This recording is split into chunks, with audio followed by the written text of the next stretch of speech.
To press on. Real in every way. It's not cheap.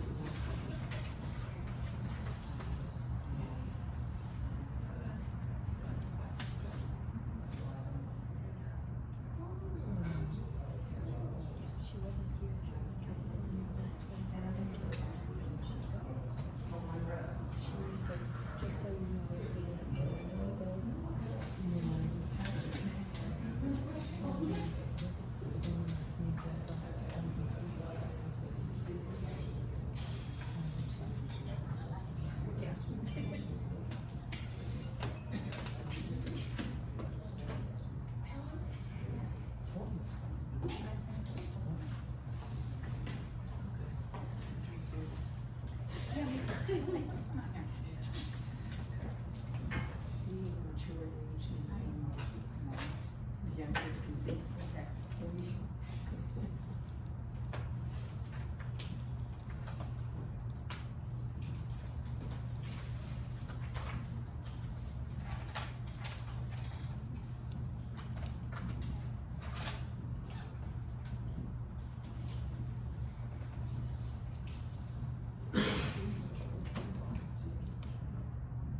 you ready? Recording. Yes, we are recording. It's not live streaming, but it is recording. Good evening. Looks like we don't have anybody signed up. Perfect. Comments. We're gonna go ahead and get started and try to move through this agenda pretty quick. Since there are no speakers, I would like to move forward on the agenda, item 6B, in front of the consent agenda so that we can hear from the engineer that submitted his qualifications to be the engineer for the district. If you wouldn't mind, thank you. Do we have a speaker up there, David? Here you go. I'll share it with Kelly. If the other one wouldn't charge.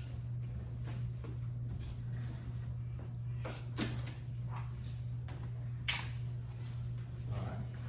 Thank you. If you wanna just go ahead and introduce yourself and we'll try to throw some questions your way. Perfect. My name is Jacob Valentine with Westwood Professional Services. And I just want to thank y'all for the opportunity to be here today.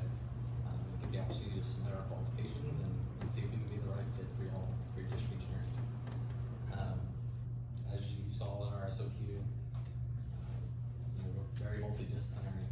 My background is in water, wastewater, and district engineering work. My task here is growing our business in Central Texas from the public infrastructure side. Up in the DFW area, we've got probably 30 or 35 districts that we represent. But here in Central Texas, this would be our first.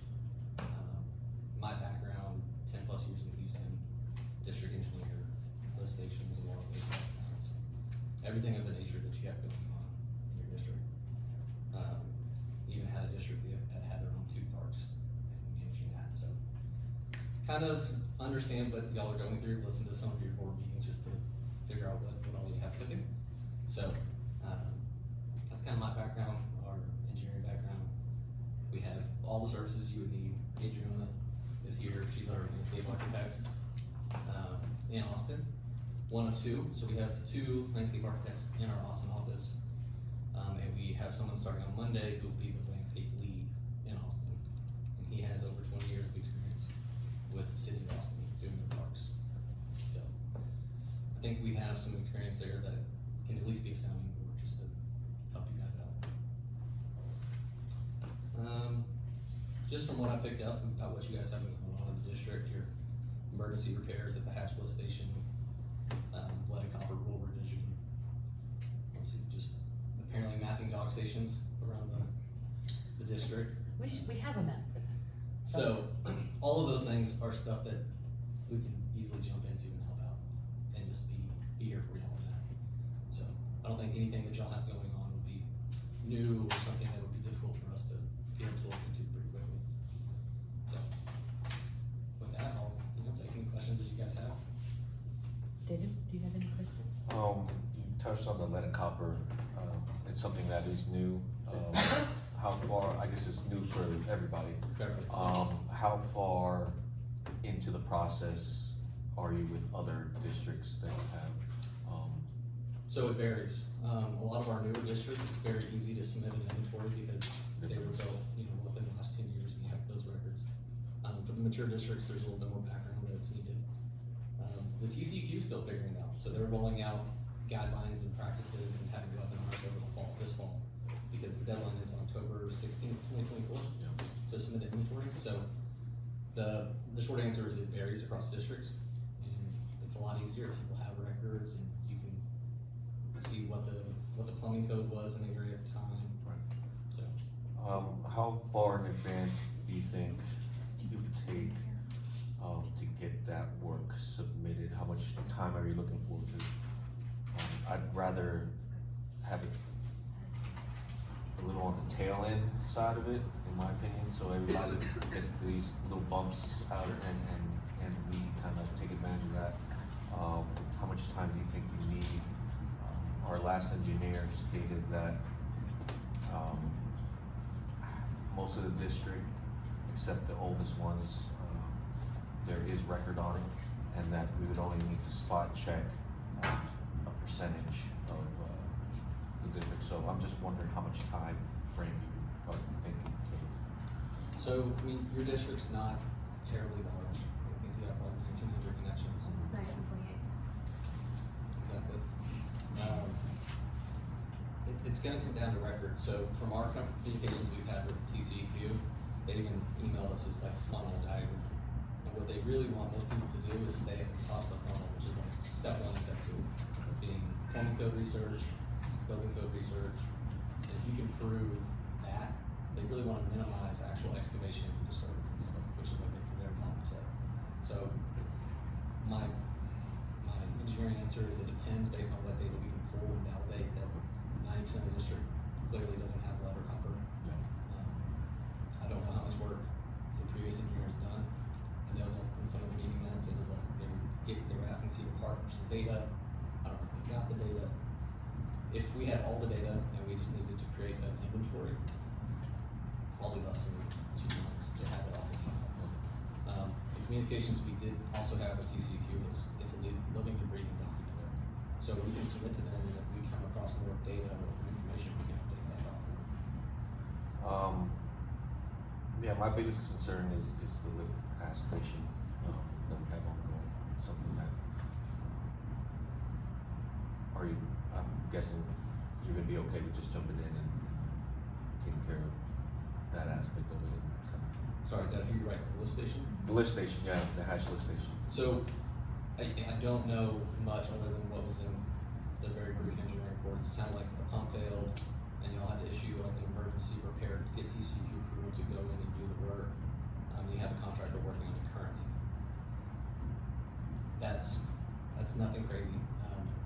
In the Houston area, there's lift stations like every block. Yeah. So a lot of my early career was working on all kinds of various lift stations and handling through construction. So sure, there's a little download period, like what is the full scope, what has the contractor done and have not done, a site visit. But jumping into that really shouldn't be a big problem.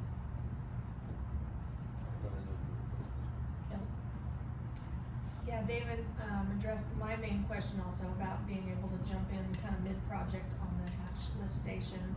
I'm obviously very interested in your landscape architect and what kind of support. And maybe the fun stuff that looks good. Fun stuff that looks good.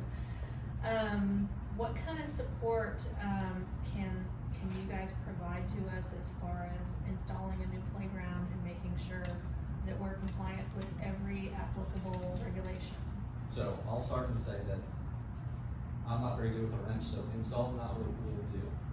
No. But as far as planning, design, and getting the right contractor on board that has the right certifications, that's standard practice.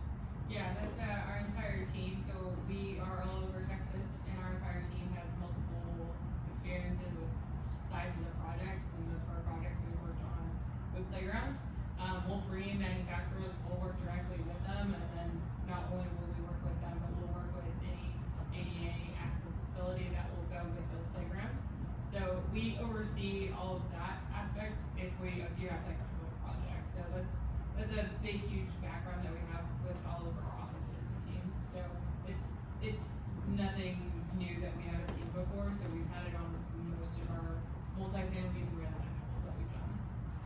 Wonderful, cause it seems like, there's just multi-layers of regulations for this, for, you know, different state agencies, and we wanna make sure, of course, that we get all our bases covered. So we're meeting with a vendor tomorrow, I mean, if we were to hire someone who, you know, not necessarily that this is the one, but, would you then, like, partner with that person and qualify that person, or how would that work? As far as the manufacturers y'all are wanting to use for that product, yeah, we would work directly with them. We usually work directly with either representative or who they have in the region, Okay. which we do with a lot of our products that we like to use for projects. We usually like to always work directly, and then we like to control, especially this, depending on what kind of product you like to go for the playground. We would control essentially what items are being picked, if those meet all the standards, and then it would almost, at every step of approval would need to be done essentially directly with the representative of the manufacturer. Okay, and you also have vendors who you work with who you can recommend as well? Yeah, we do. Yeah, Wonderful. so we have a big presence up in DFW also, that we have a lot of manufacturers that we have kind of a lot of relationships over, you know, decades. We have, and then they have representatives here too. Okay. So there are different representatives in the region, but essentially we have those connections with the manufacturers already. Okay, so if we were to put out an RFP, for instance, kinda tell me how that would work. Would you guys handle those submissions, or, you know, we handle them and turn them over to you? So, Sure. it depends Okay. on what you guys want. From what I've listened to, which I haven't listened to all your meetings, but I know there is concern about district expenditures. So, you know, we're not just gonna sit back and bill a bunch of hours on something unless that's what you like. But a good practice is, especially on something like that, where you're wanting to hire the right person and you want the scope to match your vision, and then you wanna make sure that meets all the requirements. We can help you craft that RFP document to say exactly what it is that you're asking for, so that you get apples to apples and not maybe apples from one guy and oranges from another guy. And that applies for your parks, that applies for doing a lift station job that's not during an emergency. You know, we'll put scope together for a project, run it by you guys, make sure everything's kosher with what you're wanting. And then, yeah, we can distribute it to the vendors or contractors, get feedback, get pricing, and then bring those results to you. And that way you know that your vision's being met, it's gonna be done with the right regulations and safety requirements, and sort of reputable. Sounds great, thank you so much. Thank you. I'm glad that you watched a few meetings, that always is helpful. I'm not gonna lie, your last one was a little long. Yeah, they get long, and, what we're gonna Are we gonna go do, play pickleball afterwards? you can, the membership for a non-resident isn't that expensive, we'll tell you about the membership. But I do, and what we will do, I don't believe that we need you to attend every meeting. What we do need from you though monthly is a report on the status of the projects that you're overseeing, like the hatch lift station, like a park playground when that's on the agenda.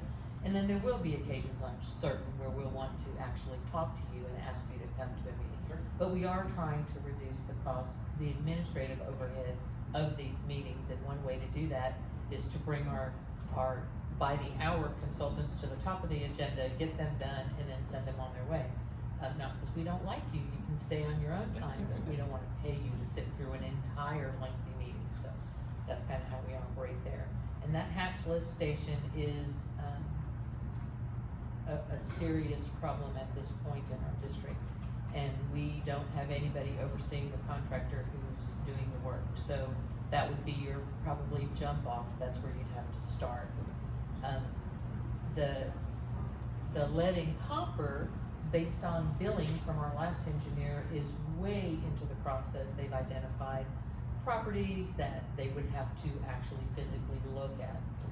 Maybe you can find documents to prevent us from having to dig up those yards, that would be ideal. Sure. Cole told me earlier that he did get a flash drive from our last engineer with all of our documents, so, if you wouldn't mind, Cole, just, I don't know how you're gonna get it to, I can deliver it to him or something, but we'll get that to you as a starting point of what you need to look at. And then somewhere in the next 2 weeks, I would like to meet with you directly. I'll come to your office, and I wanna talk to you about that hatch lift station. I'm building a timeline of events on that thing, and I do want your professional opinion about that lift station. Other than that, your qualifications are perfect. I can't argue that, and I wouldn't know a good price from a bad price, so we're just gonna have to go with it. And hope that we can only use your services when we need your services, and not tie you up in a lot of administrative stuff that you don't need to be doing. Well, that's music to my ears. I know. And then that would be a great way to get your feet wet into MUDs in the Austin area. Perfect. So, I don't really have any other questions for you at this time. So we do have a contract. Cole, you looked at that, I right? have, yes. And it's sitting right here. So all we need to do is execute this contract. If you have any questions for us, we're happy to entertain them. I really don't at this time. No?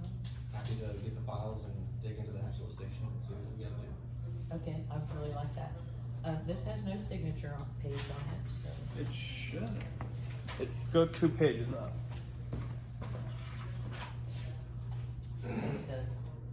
So they'll sign this, so the way we'll do it is you all approve this motion, approve the contract, execute it, I'll hold on to it, and then Jacob will send me his firm signature pages, and I'll put them together and have one contract for everybody. Okay, would one of you like to make a motion to accept this contract? Move to accept the contract for Westwood Professional Services. Is that it? No. That's it? Yeah. I will second that. Any discussion, more? No, vote, all in favor? All in favor. Thank you. We will get this back to you, Cole will get this back to you, and we will talk soon. Perfect. Thank you. Thank you I for am gonna coming. stick around and just listen. You to may on. do that, if you'd like.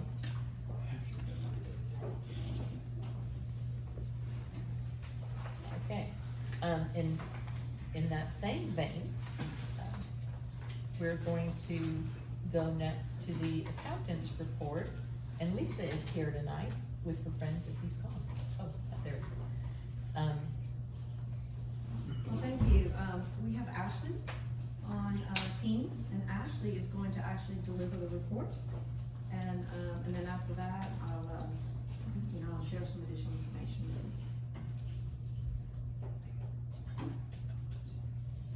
So sorry. Hey, can you hear me? We can. Awesome. Hello, everybody. Happy Wednesday. Hey, Hey, My Ashley. report is online, both a regular version and a redacted version, because that's what gets put online. But we keep those for records. If you go to page 2, I have your summary of funds. I can say that I do have your GOF text pool and Austin, your money markets are fully reconciled up.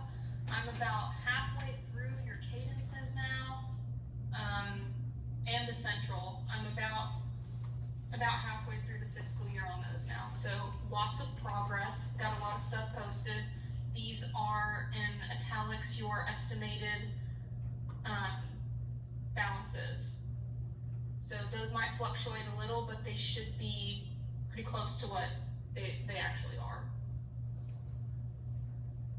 Going to the next page, you will see the next 2 pages is your cash flow.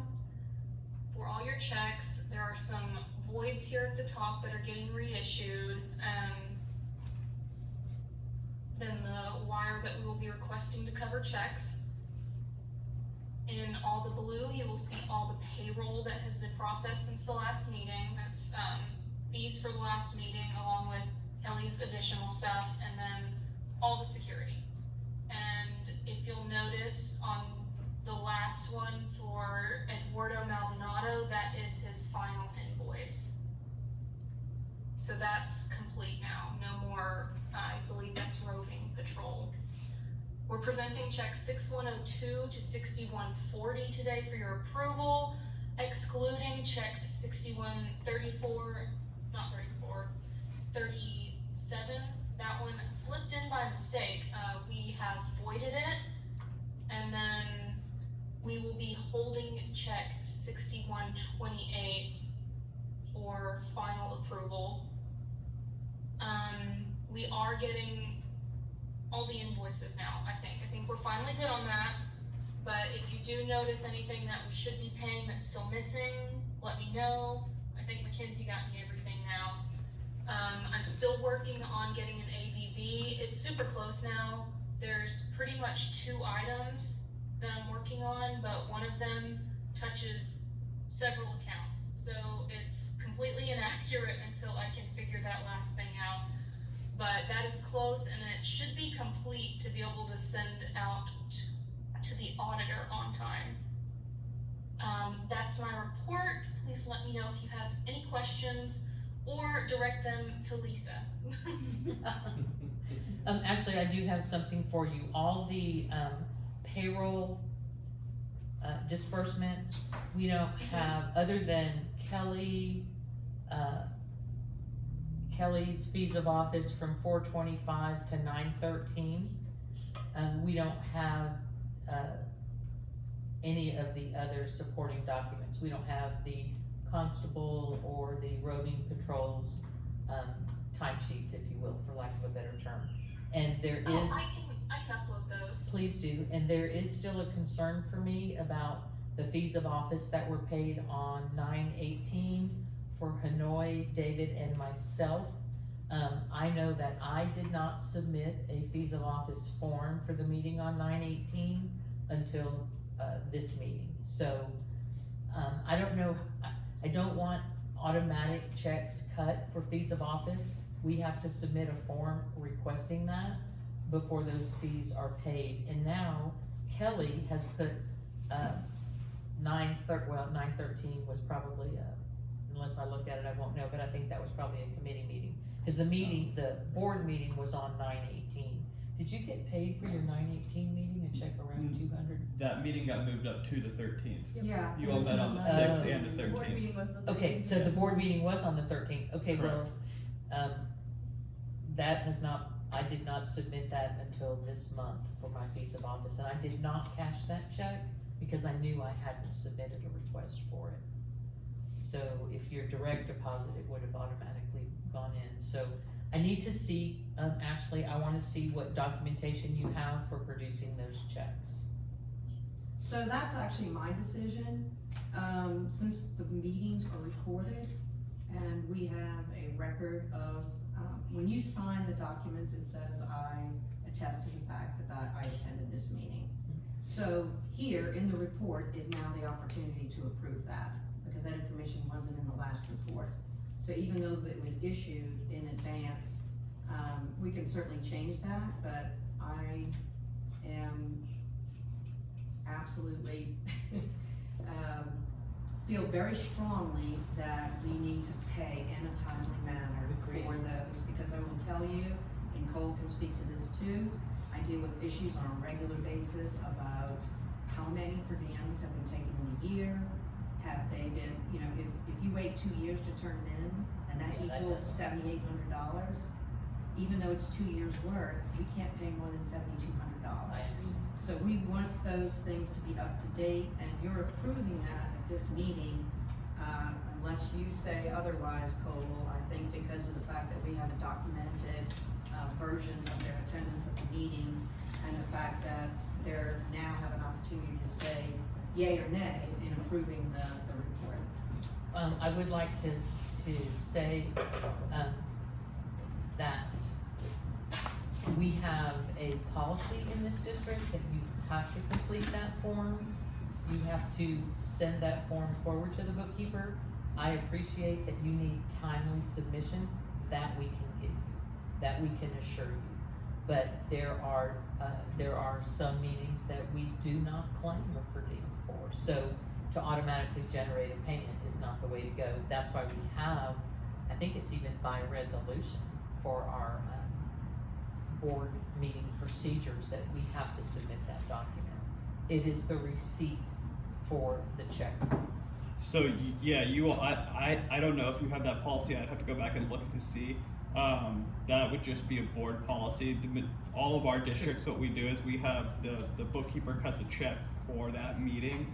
If the director wasn't at the previous meeting, we simply void that check. Or we, meaning the collective we. That check is simply voided, but typically, you know, when you all sign your first per diem of the year, typically bookkeepers, well, I don't want to speak for Lisa here, but oftentimes I'll see directors will send in their reimbursement form at the beginning of the year, and it's their mileage and what it takes to get to the meeting. That number pretty much stays the same most of the time, because most of the time the directors are coming from their house or their office to the meeting, and so the mileage is the same. So we use those same numbers for mileage wise for the check, if there's any mileage. Otherwise, you just get paid the flat per diem of $220. The reason this doesn't work, let me interrupt you we'll just nip it. If you look at Kelly's fees of office, it doesn't just include her meeting attendance at the general board meeting. It includes all of her committee meetings and all the other meetings. So she has to submit a form for that anyways. Of course, for the which is committees, exactly why she picks up the board meeting she attended at the same time. And if she chooses not to be reimbursed for something, that's annotated on that form. She just doesn't put an X in that box to be reimbursed. Every check needs to be substantiated with a receipt. The receipt is the form for fees of office. It is the attesting to having been at that meeting, be it a committee meeting or a board meeting. So we shouldn't be automatically cutting checks, because then Lisa would still have the same problem if Kelly held on to her committee meeting recording and fees of office requests for 2 years. It would still create a problem for Lisa. What I'd like to do is suggest that we, every single month, every director is required to submit their form of committee meetings and board meetings for that month to Lisa by the 5th of the month, like every other contractor, in order to be picked up on the next bills and invoice cycle. And what do we do if that director does not? Well, What is our, is there a They- consequence, is there?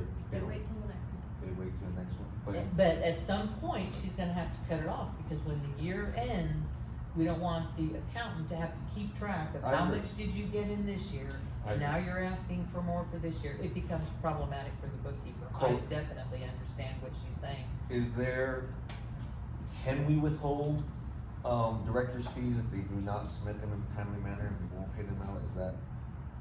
I mean, I've never heard of that scenario, because Everybody does it timely. yeah.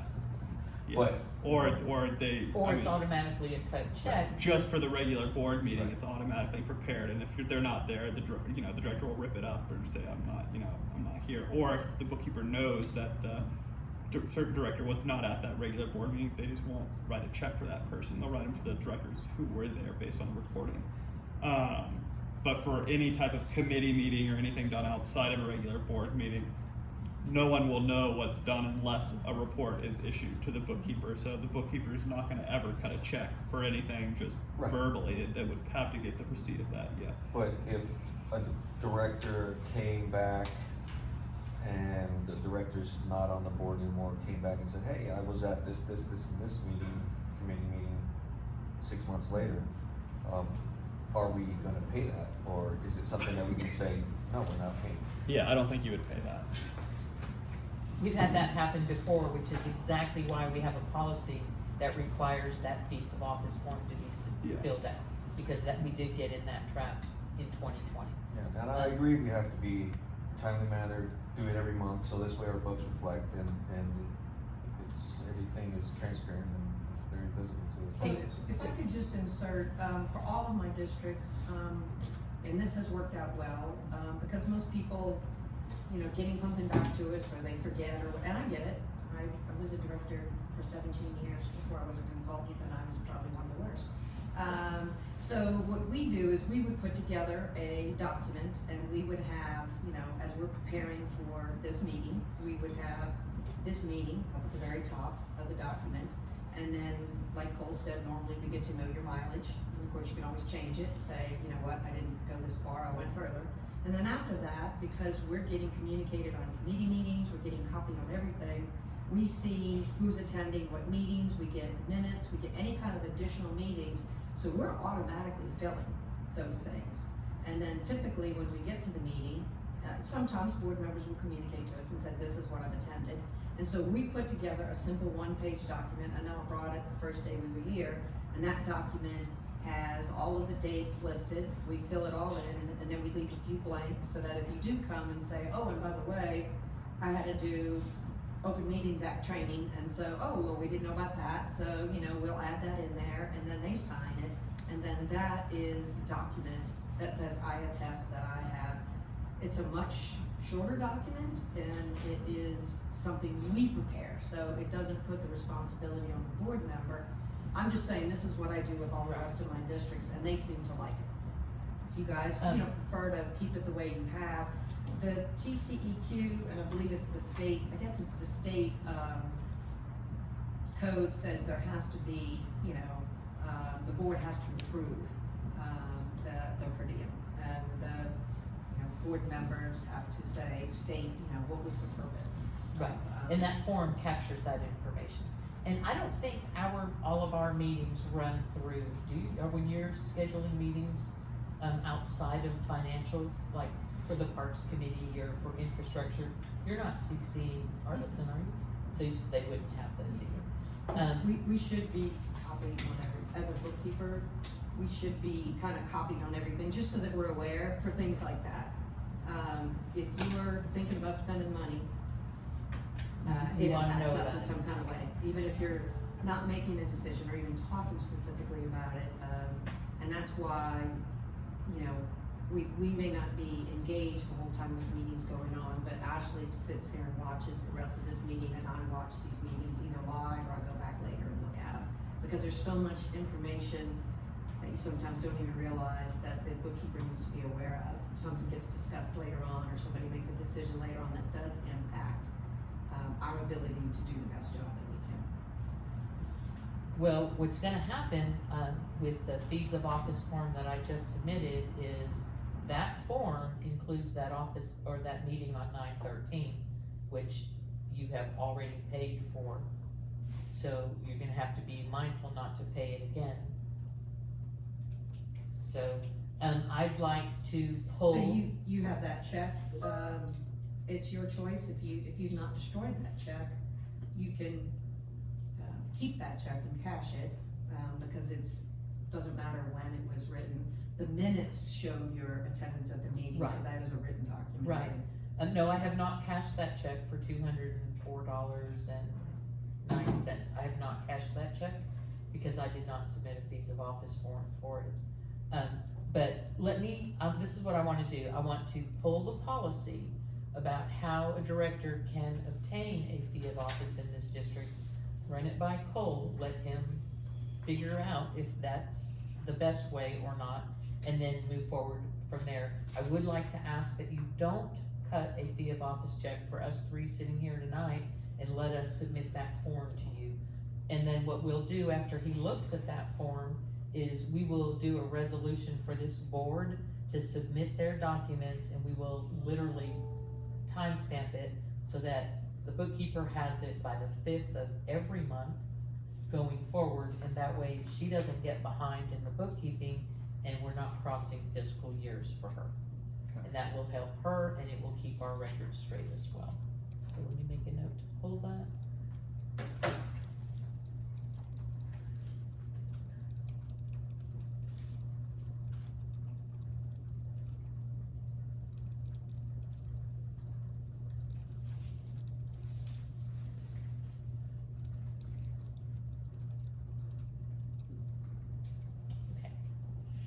All right, Ashley, it's all yours. I think she was done. Mhm. Oh, she's done? Okay. Yeah. And I just wanna let you know, and Ashley, you can jump in any moment here, we tried really hard today to have actual versus budget, and we're almost there. Ashley, you wanna give them a little bit of an update as to where we are with the onboarding process? Yeah, I think I mentioned that for the actual versus budget. Oh, I'm sorry.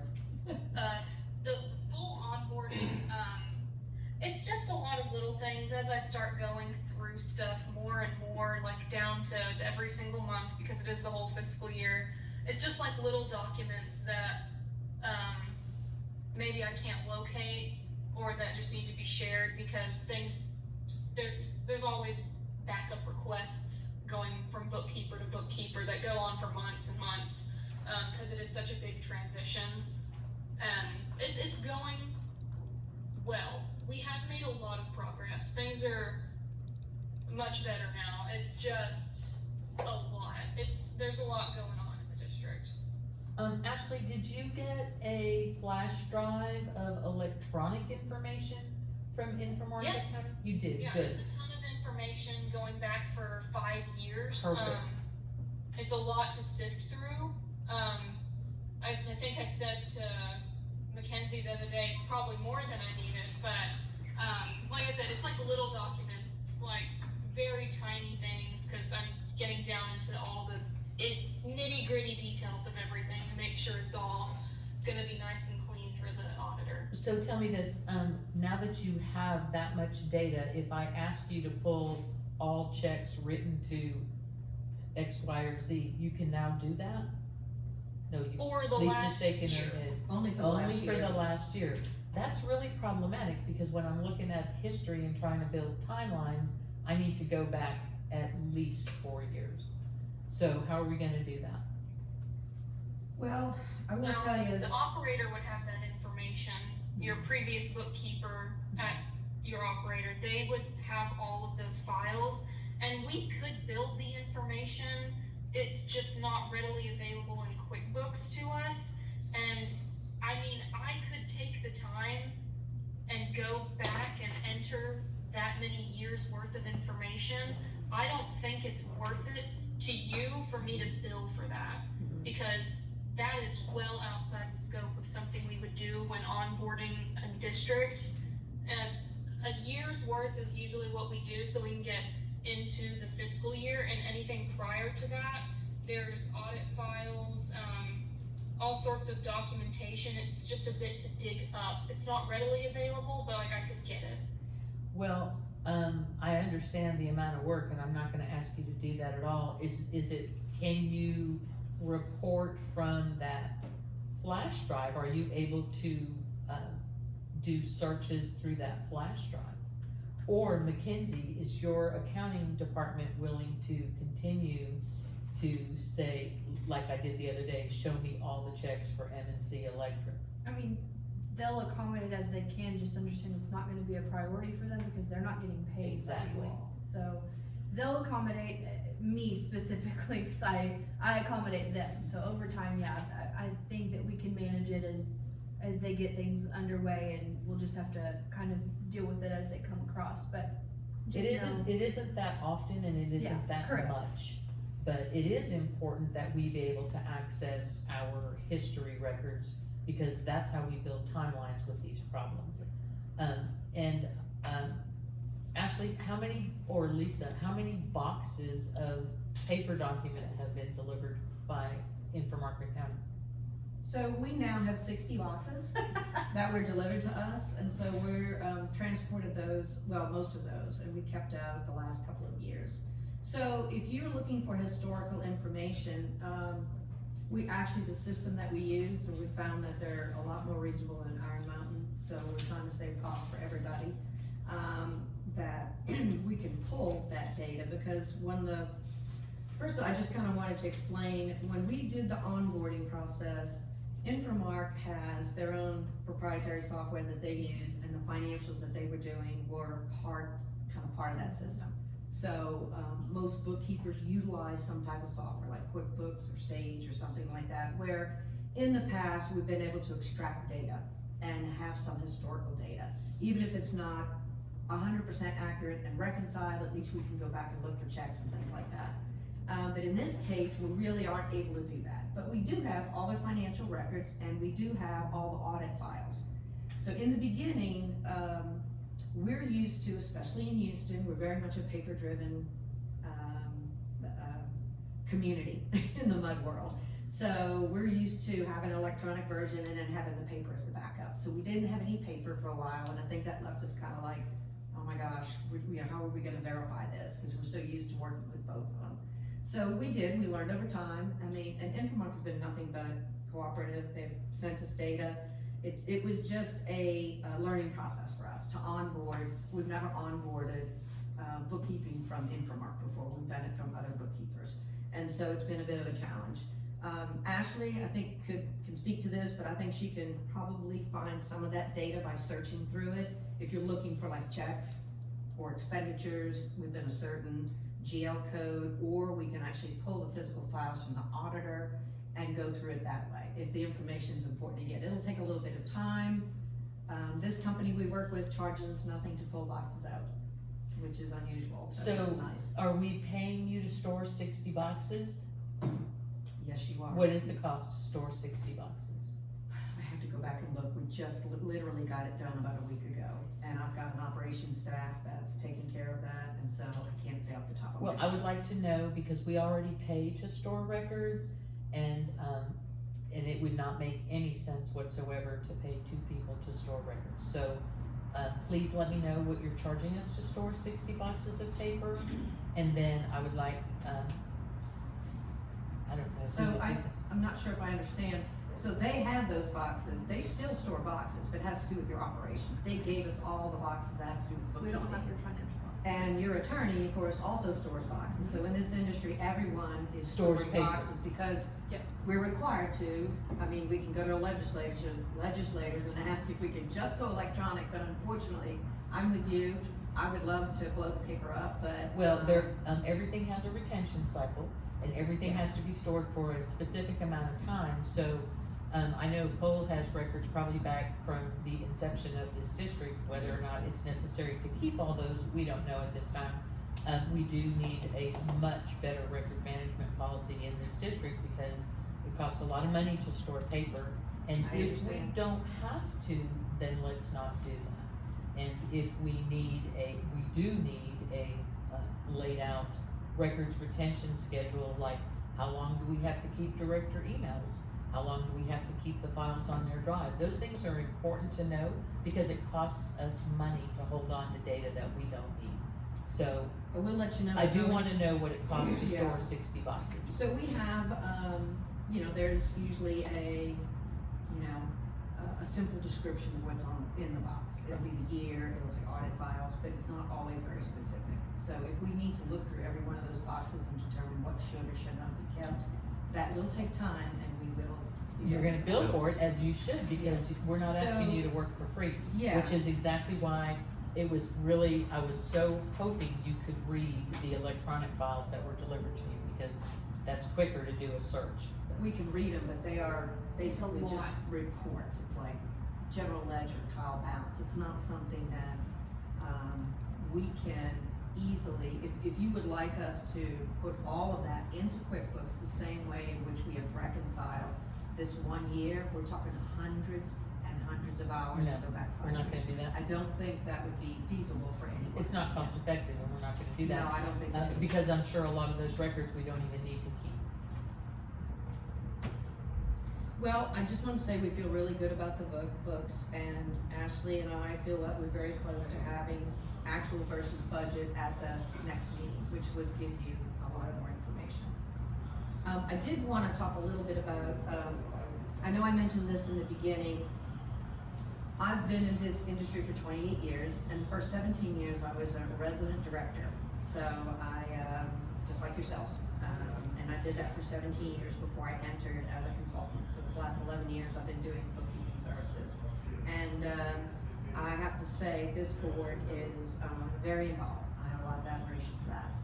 Definitely are, want to be involved, want to be a part of, the oversight and review of what your, consultants are doing for you. And I certainly do appreciate that. You guys have created committees, which I think is really good too, to take on different tasks. But what I wanted to talk about is, as bookkeepers, our interaction with committees and with board members. The level with which we are interacting with board members and committee members is way beyond the scope of anything I've ever done for any other district. And so, I think that can be good, and I think that, it also can be a challenge, because, we are finding ourselves spending a tremendous amount of time reviewing invoices and going over the minutia of every single thing and having to look at, question, determine if we're gonna pay that or not pay that. And I know Linda, I had a conversation with you when we first took on this district. As a bookkeeper, we have always, and this is our duty, is to be aware of and understand every contract that the district engages in. It could be a big contract, like with their attorney or the operator, of course, is probably one of the most complex, to a simple contract, for someone who they do storage with. And so, we're aware of every single one of them. We actually create a summary with the points, all the details that can fit into a summary, of all the different aspects of it. And so, the amount of time that we're spending is, I think, becoming problematic. And the reason I say that is I always look at, as an auditor, when they come in, they look at your books and look at your finances, and sometimes might be an error, or might be a mistake, or something doesn't reconcile. I'm not saying that's what's happening here, but there's a threshold of what is significant. And when you're talking about a budget that's in the millions, and you're talking about numbers that are in the hundreds or the thousands, what is the significance of that? And whether or not that threshold meets a review or meets, going back and saying, no, we need to go back and sharpen our pencils and go back and do that. This past year, I've looked at the operator in particular, the operators, which of course is the biggest invoice that we get, and my understanding is that Linda works with the operator, and of course now works with Ashley and myself to go through and look for any errors or mistakes or things that need to be corrected in there. And what I've found is, after looking at all the credits that have been issued over the last year, looks like that number is probably less than 10,000 on the credits.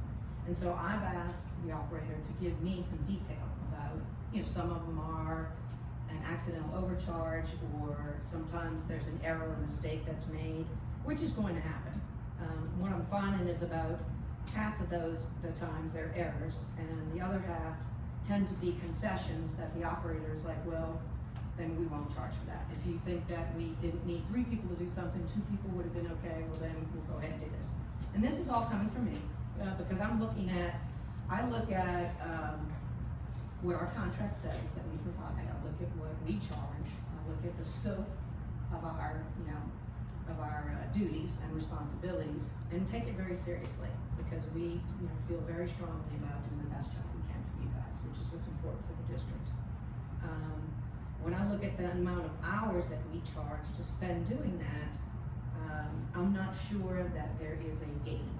And I do think that there is a loss in that there's a lack of confidence, there's a lack of maybe trust, and can make a consultant feel like we're being put under a microscope. And again, I think any operator or any consultant in this room is more than happy to be open about everything that they do. And it's not that we're trying to hide anything, but it's a consideration that the board has hired us to do a job. And that we've been hired because we're experts in our field. We all have a lot of experience in doing what we're doing. The firms that we work for have a lot of experience in doing what we're doing. This is a very unique industry, very unique. I had 2 friends who were CPAs with 30 years and 20 years of experience and had master's degrees in accounting, and they bought themselves a book of business. Never did fund accounting, never did MUD districts, but they thought, hey, this looks like a good opportunity. So they bought themselves a book of business, and in less than a year, it completely imploded. They lost all 55 districts that they had bought, because they really had no clue how unique this industry is. Now, with that being said, my opinion is that if we're allowed to do our job, and that the board provides the oversight, which is absolutely their responsibility, and can work a relationship, a comfortable relationship of trust. Again, I can't speak for anyone but myself. I'm completely open to our process. I'll answer any questions about anything that we do. But we wanna build, a team effort that we're all working together for the same thing. I know there's been some discussions about AWBD, whether or not you guys would continue to be a member of AWBD. I spent 4 years on the board of AWBD, and I also have been a member since 1995. And since I knew absolutely nothing about MUD districts before that, I was very grateful to have that opportunity. It does cost money. They do their conferences here in Austin, so that could be attended. But now what's really great, that's one of the things I pushed for when I was on AWBD, is to record all the sessions. So you can buy a membership and just look at the sessions. You don't have to go in person. I find them to be very informative, I still think attendance is great, because I think half of it is the networking, meeting other people, asking questions. Hey, how did you do this? Or, wow, that's really cool. I like that. Or, talking to people. I think that's important too. But I feel really strongly, and the reason I bring this up, something happened last month that was very unsettling to me. So part of our job description and the scope of what we do is to build a budget. And we take years and years and years of experience of working with your consultants to build a budget. We understand the payroll taxes, we understand all the different aspects of what needs to go into a budget to get something as accurate as we possibly can. And what we do is we work with your consultants closely, we get information from them, and we pull all of that together, and then we present it to the board, usually over a couple of months, and then sit down and go through line item by line item, every single line, and discuss it and say, okay, do we wanna change this, do we wanna change that?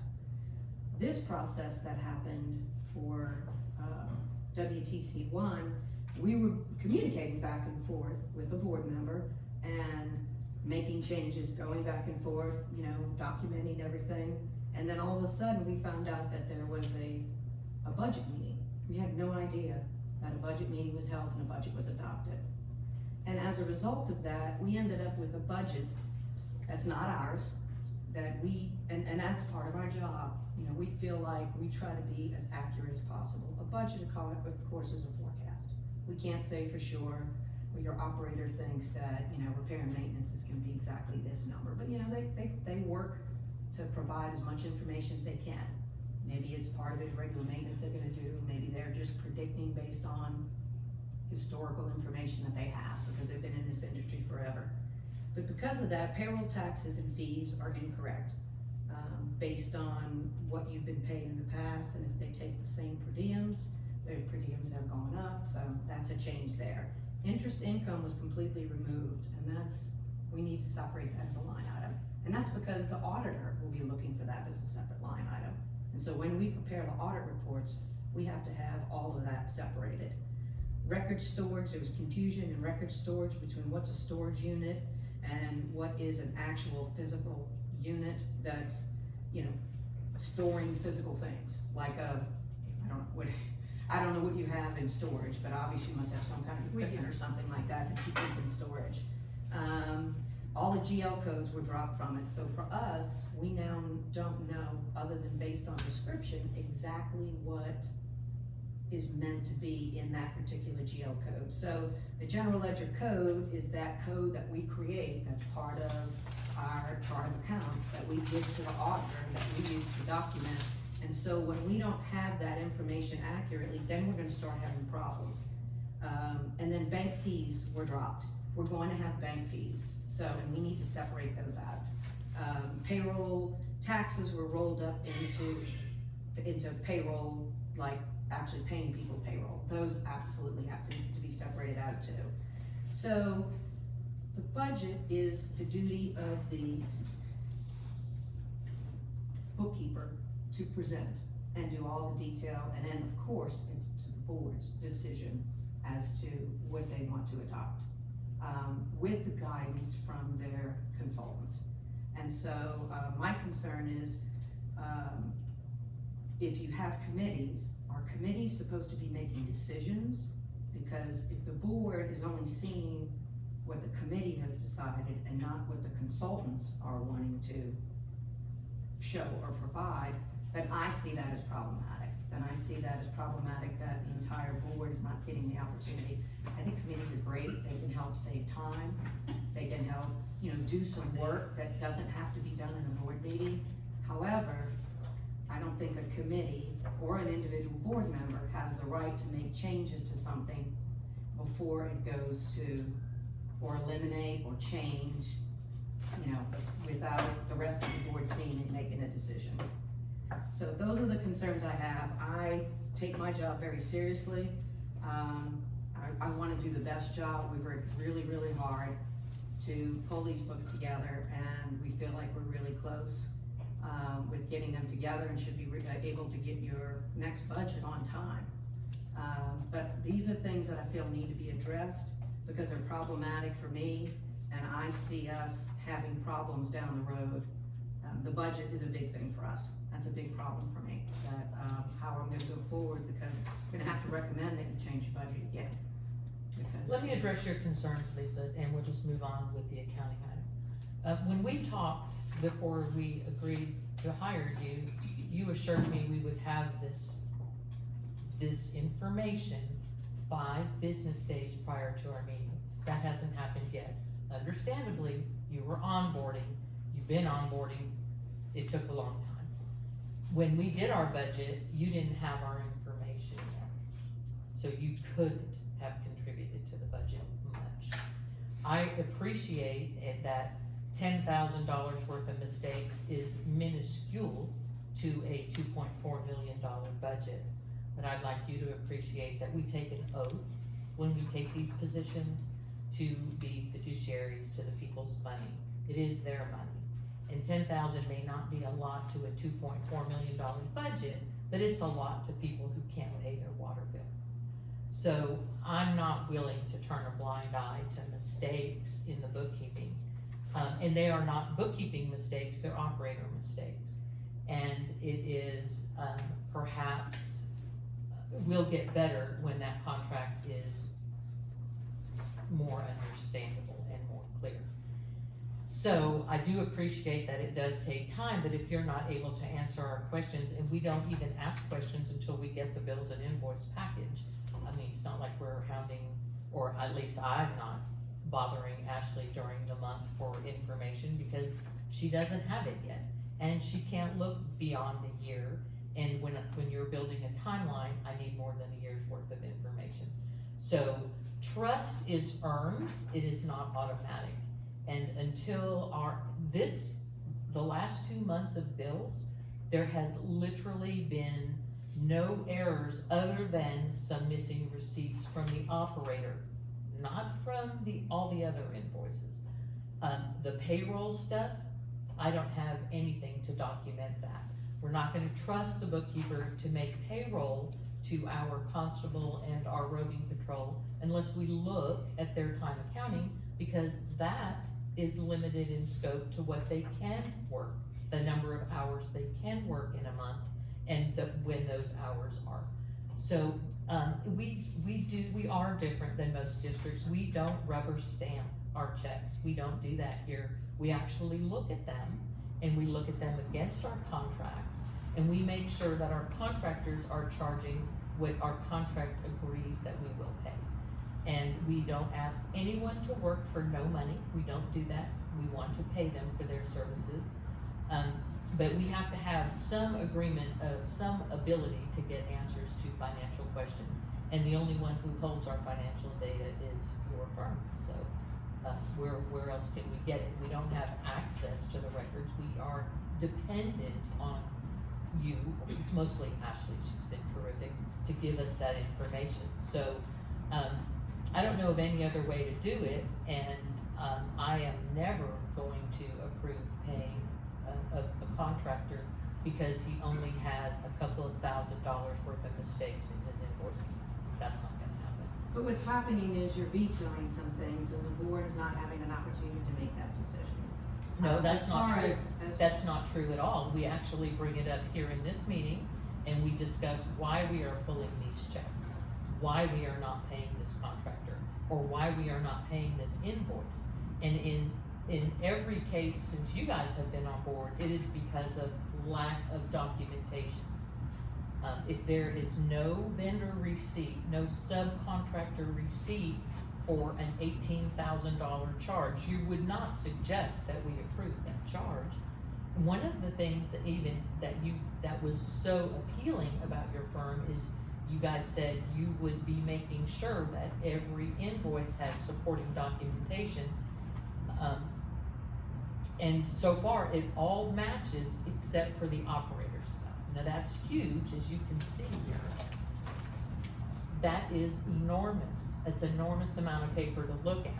And I have talked to Mackenzie, and she has agreed to put things in an order to make it easier to match work order to subcontractor invoice, make those matches.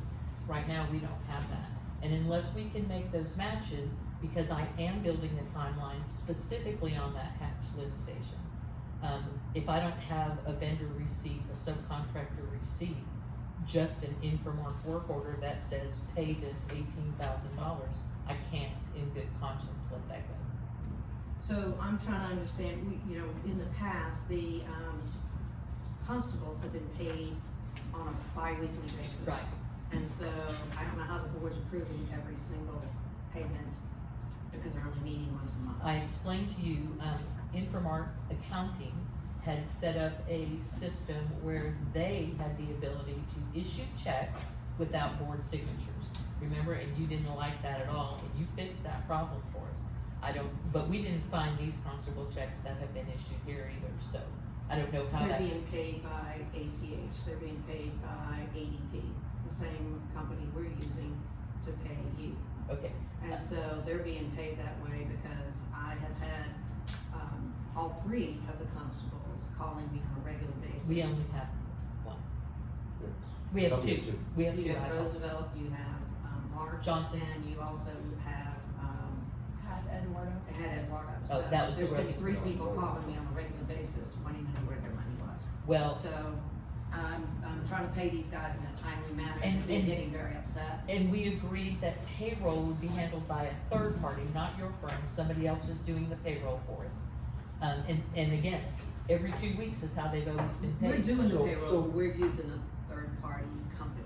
Maybe we have to change it to every month, so they get paid like everybody else. With a check, maybe we do that. And Maybe that's the way to route solve goes. that problem. If that's what you wanna So- do, but that has to be, It- somehow communicated to them. I don't make that decision. These Right. guys were upset because they were wondering why they weren't getting paid, and rightfully so. They've been accustomed to being paid a certain way, Right. and we've tried really Well- hard to keep Well, up and- with that schedule. I think, you mentioned the trust. We're in this position and in these seats because, I'm gonna just speak for myself, was a lack of trust in the past and how business was handled in the past. So if we're gonna look at everything with a fine tooth comb because we've seen the abuse in the past by past directors and how everything functioned. Okay, so we're gonna be very, very picky on things until we can build that trust. I appreciate the hard work that you do. I appreciate you being here, but we really, really have. That's how it's gonna be for a little while until we build that trust, and then it's a well-oiled machine. We can trust our vendors.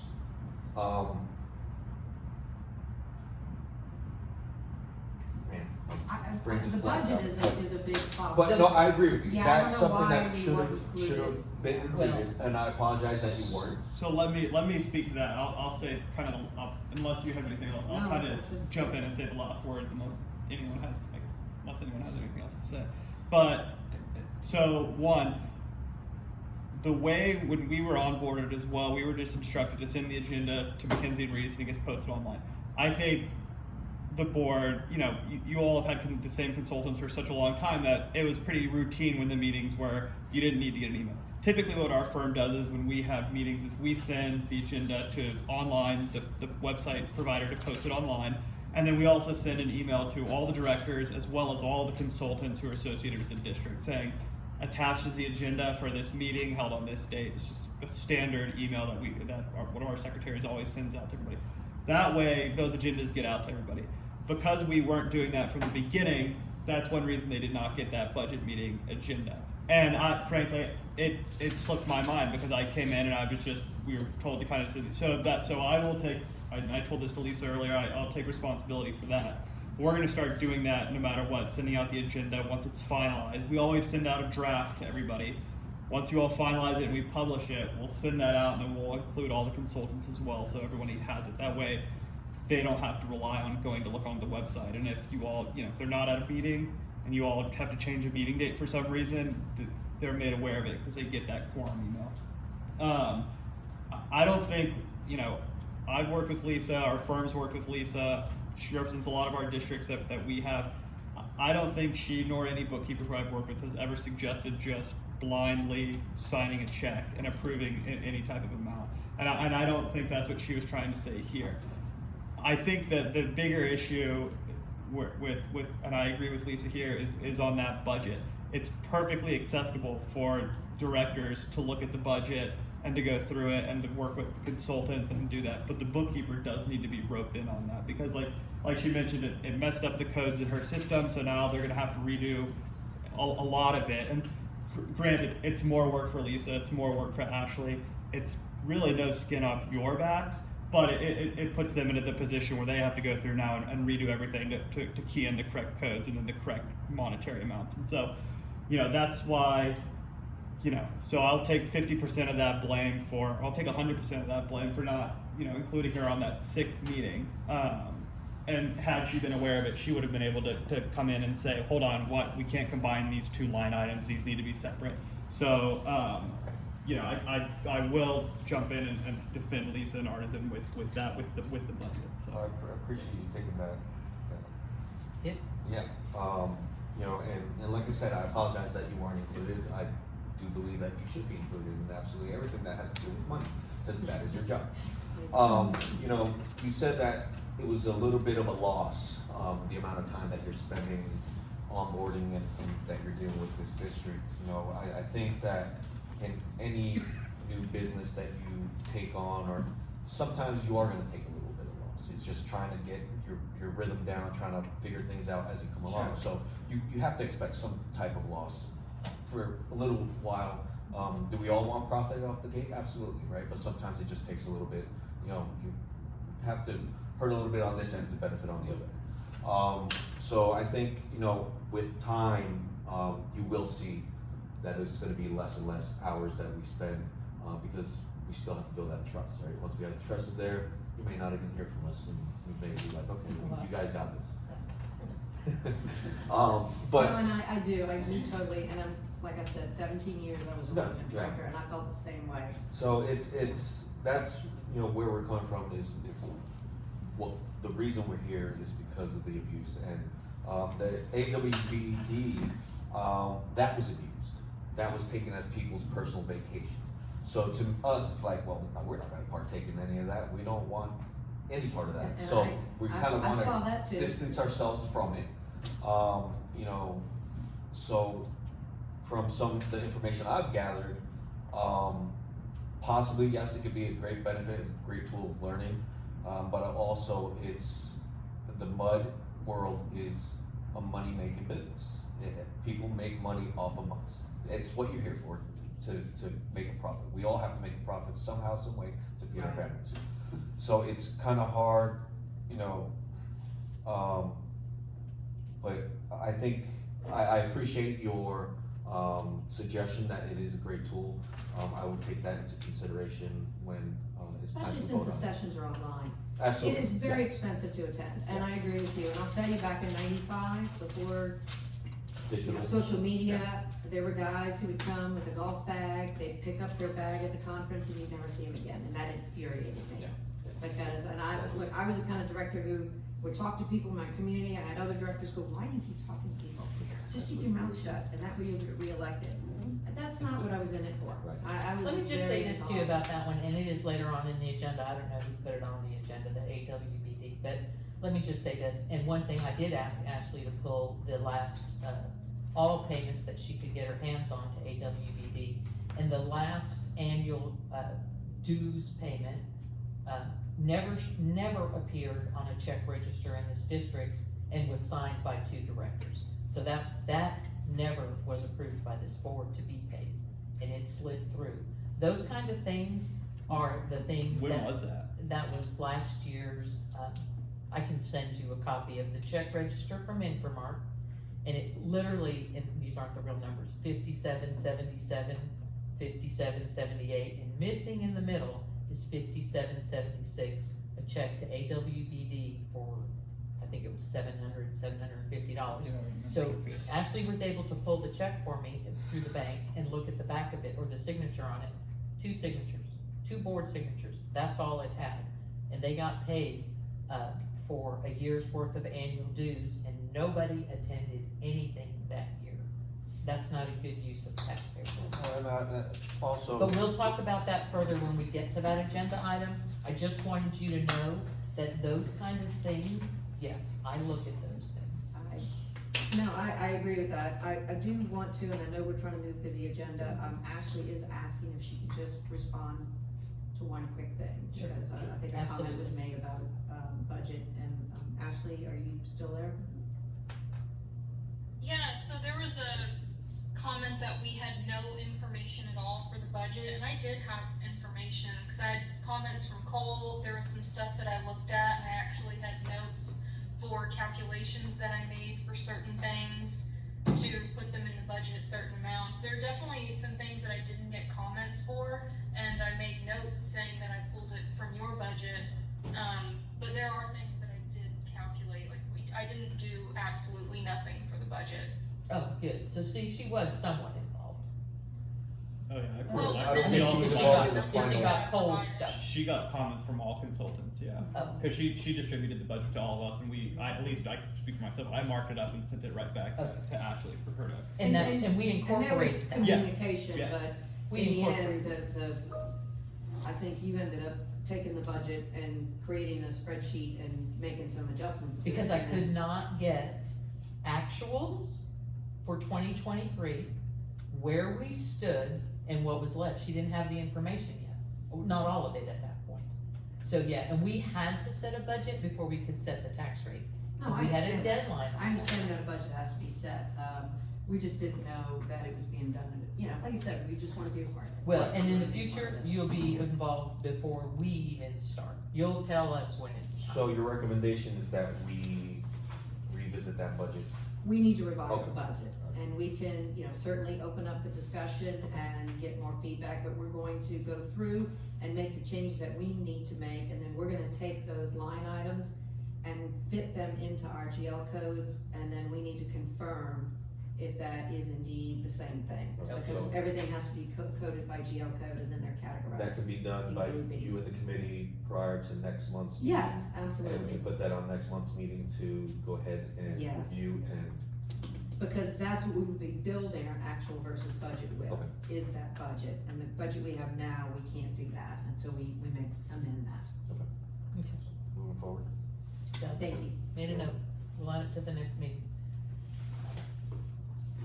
Is there anything else on the accounting report?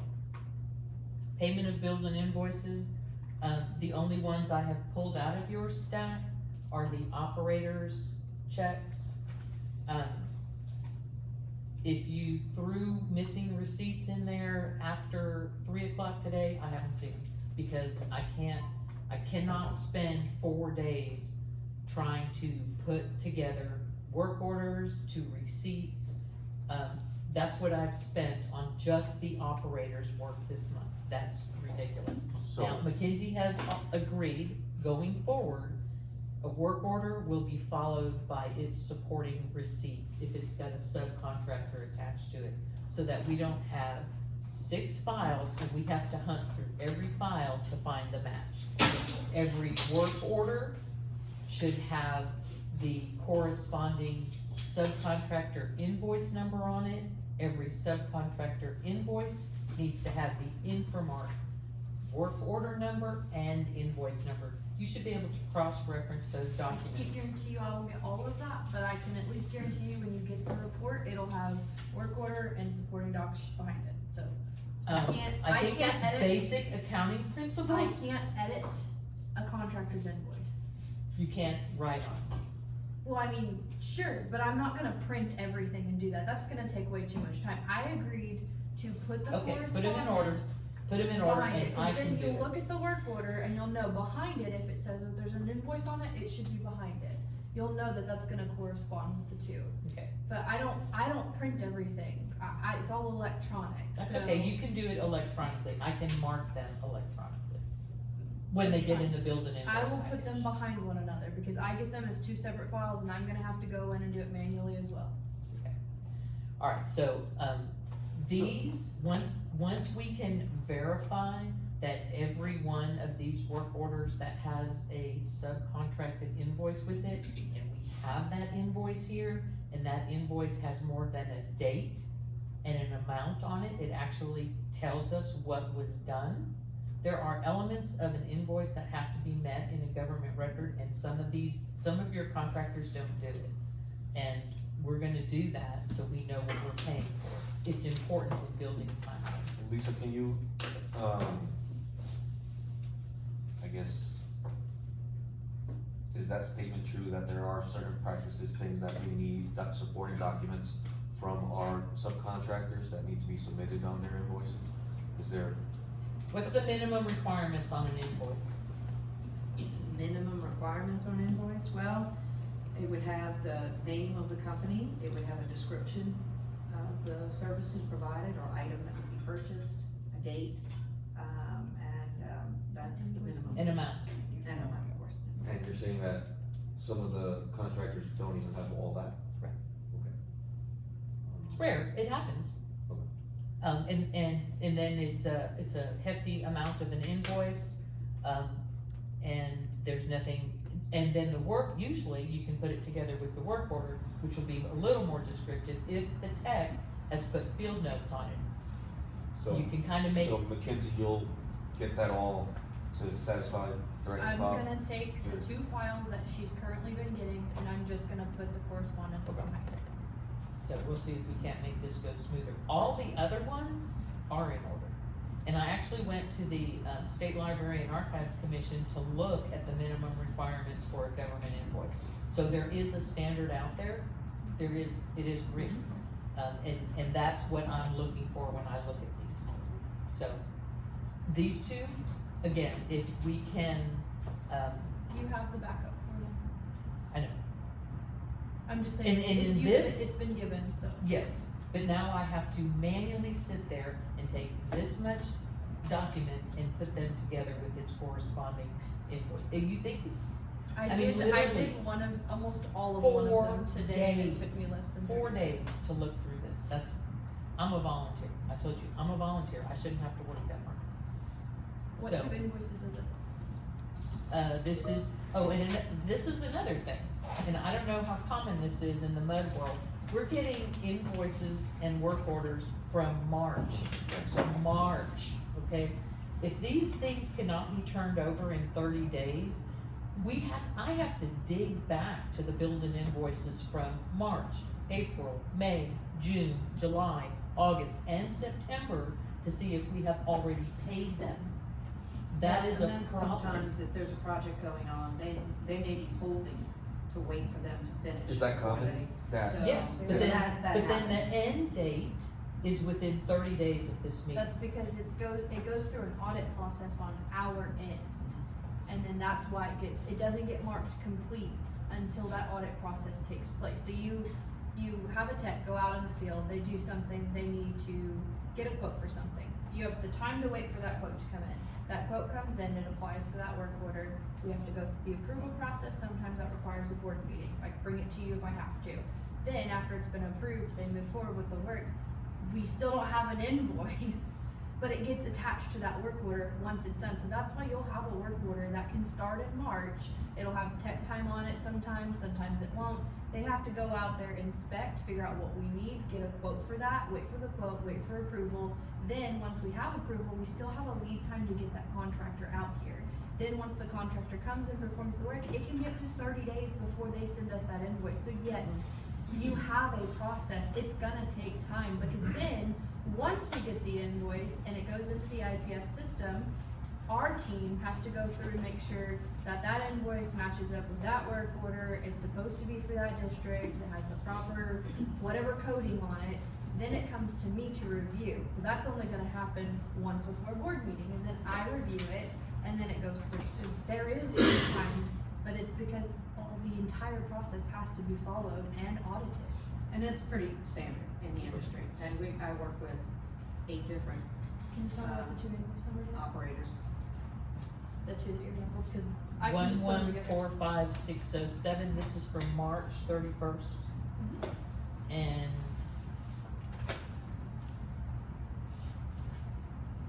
one 1973, this one's from September. I'll send you files probably tomorrow with them. In the proper order? Yeah. And if that's the case and everything matches up, these are ready to go.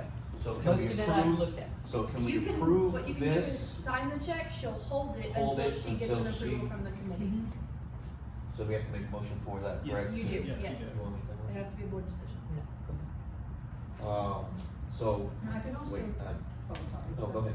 I can say, I can also recommend to the board, you know, with districts that are issuing bonds and have major capital project fund, you know, projects that they're doing, typically your bookkeeper can track that, can track the expenditures, and, you know, if there are projects that the board would like for us to track, if you're going to build a new playground, just making something up, or whatever, or you're gonna do That lift maintenance or station. whatever, That lift And- station, we can certainly track something as a project. And we can track all the expenses in there so that you don't have to pour through that, you can see. And if something does get duplicated, it's very easy to see because you've generated that. Time, it usually takes a little bit of time to set that up initially, but very minimal time to maintain it month to month, because you're just adding whatever new Whatever transactions it is. So that's something we can do as we develop your report and add that, because we want you to feel confident that we're tracking everything and doing a good job. We have had, you know, a lot of positive feedback from other districts that we've worked with, especially the attorneys and the FAs and the operators. And this is not hard for us to do. I mean, we can do this for you, but it's, again, you know, getting all that data and setting it all up, and then we can track from there. So if that's something that you're interested in doing, you know, I'm not saying we're gonna track every single thing that's spent, I'm just saying if we can pick a project, or pick, you know, something, or I don't repair, know or if it would be a easier for her bill. to do it for Hatch, considering she wasn't here when it started. yeah, see, that's a real problem, Mackenzie, because Hatch is gonna be, by the time it's said and done, and as they keep coming through, I mean, we keep seeing more invoices and more services for Hatch Lift Station that we didn't have, when we did a not to exceed amount on that project. Are you referring to the work order for the PM? No, I'm not. I'm referring to, in this batch here is the night of the catastrophic failure of that lift station. And again, I'm trying to put together a timeline of what happened that led up to that failure. And I thought I was there, and then I get this, and I can't tell you how many work orders in here that I hadn't seen before that I now need to go back and add to my timeline. It's just, these services were complete on March 9th. So there's no excuse. Keep in mind, you're seeing invoices from March. You just said one of those is from March. Yes, So that makes sense. I'm not, because Mackenzie, when we saw this invoice, this one, the thick one, the first time, I annotated everything that was missing. we looked, we don't have an email from you sending it to me. I had that discussion with you Yeah, 2 days ago. I can. Anyways, my point is this, when I go through it, I annotate what's missing. And I ask for the receipts that are missing, or whatever is missing, or an explanation. I do, every month. It's easier now that we put it on the shared drive, because then there's no misunderstanding, and it lives in infamy with this district.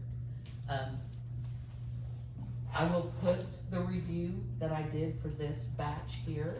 Is it you already put This- it online? Well then, I I put should, it online 2 or 3 days ago Okay. in the folder. okay. So everything then should be, Yes, that's, in there, it is. in order. It's not yet, I will have to do that tomorrow, is what I'm telling you, I'll have to take what you put up there a couple days ago. So I'd like to know where we are on the agenda. We are on the Still- accounting, we need a motion to approve the bills and invoices and hold these 2 checks until they have been, until McKinsey reorders and they have been verified. You okay with that? As long as you sign them so that she can release them and we don't wait till you to sign them for next month. Oh. Kelly, are you okay with that? Yes. Alright, I'll make them, you wanna make the motion? Do you have an amount? The total? You want it in hold? Ashley, do you know what the total amount is for approval? For that? For which one exactly? For, it would be the whole check register, including the Infomark check, but minus the Sunscape check. The Infomark check will just have the contention of committee reviewing once the backup is put in order. So it's holding. Wait, what am I calculating? So your total amount for approval will be the 594,381.81, I'm sorry, 89.81, minus 36,000, cause we're not paying that check, the Sunscape check. Okay, are you wanting me to just pull the check info or the payroll or? No, I think we've got it, it's just we need to take that amount and subtract it out. One second, Ashley. Just check 6128? No, the Sunscape check. Their whole, Just the Sunscape. Okay, I'm opening my Excel so I can do it Your easily. approval amount is 558,389.81.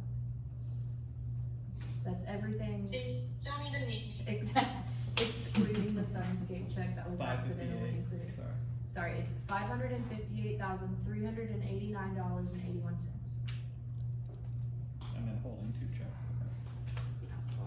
That we approve, the checks for the amount of $558,389.81.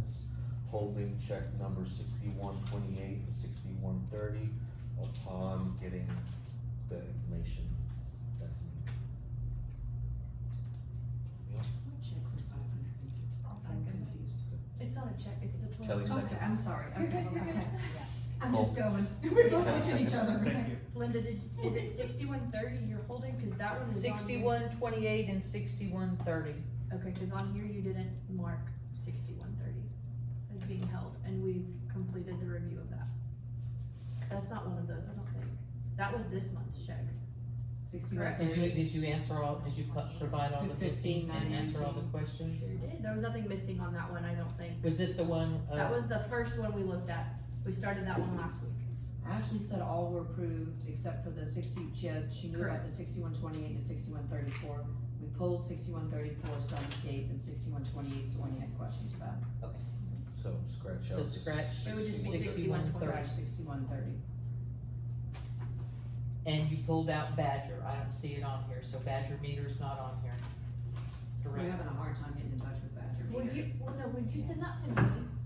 Can y'all send me that invoice? I can go pull it if it's in the folder, so if it's in there, don't worry about it, because when Missy returns, Missy is like our meter guru with Badger, and she can reach out to them, she has direct contacts Thank with you. them. And we'll get them to, correct that to be only the 10 temp accounts that were set up initially. What's Missy's last name? Roberts. Oh, yeah. Alright, So I have a motion and you have a second? by David to approve invoices, payment of bills totaling X amount, but hold check 6128, pending McKinsey's distribution of the backup material. Yeah. Alright, seconded by Kelly, all in favor? All in favor?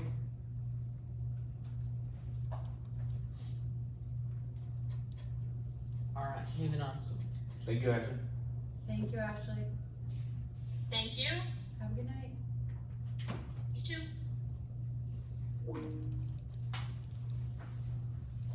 General manager's report. Alright, Mackenzie, you're up. it's in your folder. We do have 2 things that we received some quotes on from Landcare. We'll get to those as we go through. Water accountability for September was up to 90%. We do foresee that to increase a little bit more given the 3 leaks, from Samco that were identified between Sunchase and, Volente have been repaired. However, I know that we've had more water coming through Sanchez, so we actually had a team investigate again, and we've been able to pinpoint that it's coming from beyond the district bounds, within the border of the district. So looking at the map and then where the storm drain that comes into Sanchez goes out and hangs a right, I believe, which is towards Cedar Park. So we're gonna have to get with Cedar Park again to have them come out. We're gonna take them to the exact spot, try to find it in a manhole. We have not been able to find the exact location within a manhole thus far. We sent a team up the pipe to take a look to see where it was coming from, and once we knew that they were well beyond district bounds, we told them to come back. So we'll get with them. I don't think it's another district leak. It's not anything that was identified by Samco. I think, two different people actually sent me pictures of Sanchez being dry after the leak repairs, so. It was. It was, and then now it came back right. again. So, all the leaks that were identified by Samco, all three ended up being district-side leaks. All three have been repaired, including the one on Old Mill. So that one that was identified by Samco as a customer-side leak, we investigated and it was a district-side leak. So that one's been repaired as well. We just need to get a hold of Cedar Park, which I believe we were working on today, and we called the utility department, and we're just waiting on a call back to schedule with them to come out. They're gonna have to send someone from their team to meet with our team on site to show them. Would you be able to send me where that leak was, that we thought it was the customer side, but ended up being? I texted it to you. Okay. You have it in a text, the Do I? address. I believe you do. I'm almost certain you do. I'll check real quick, cause I don't have that with you. And if you did it, I did, it's in the last text I sent you. okay. Okay, delinquent letters were 142 this month, 88 tags hung, and 13 disconnects made. As far as the parks go, we had a stuck irrigation valve, that's what one of these proposals is for, the $880.50, was to track and replace the stuck valve that's over in Anderson Mill West Park area.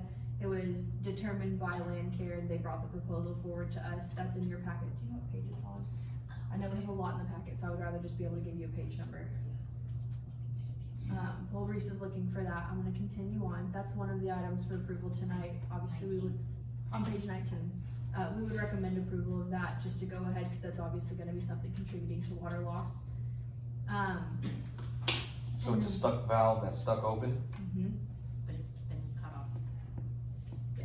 and was that, where was that, did they identify exactly? It's in where? Anderson Mill West Park But they area. didn't say exactly where, cause remember we had that event that in the park with the trailer, was it anywhere near Where that the location? 18-wheeler pulled up into the park. We had the park inspected directly to follow that event for any water leakage or damage, and we didn't see anything.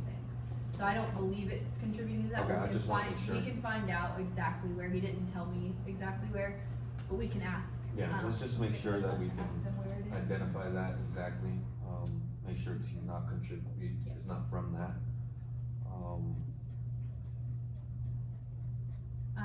So moving on there, so we did get quotes from them to replenish the mulch within some of the playscape areas.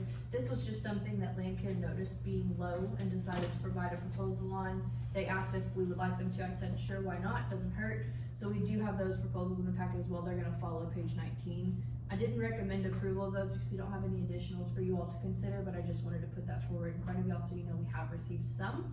And that would be to replenish the kitty mulch at Anderson Mill West Park, Lakeland Oaks, and Hatch. And it would just be to bring it back up. And from what I understand, they do provide certified, like chipped size and everything, so I don't feel that they would be a bad one to go with, but I'm not gonna recommend it until we have others to provide.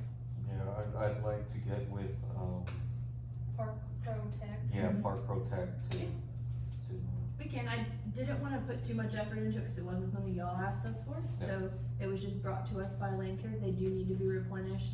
That was actually, I think, one of the budget items that was cut out for this year that we probably should have left.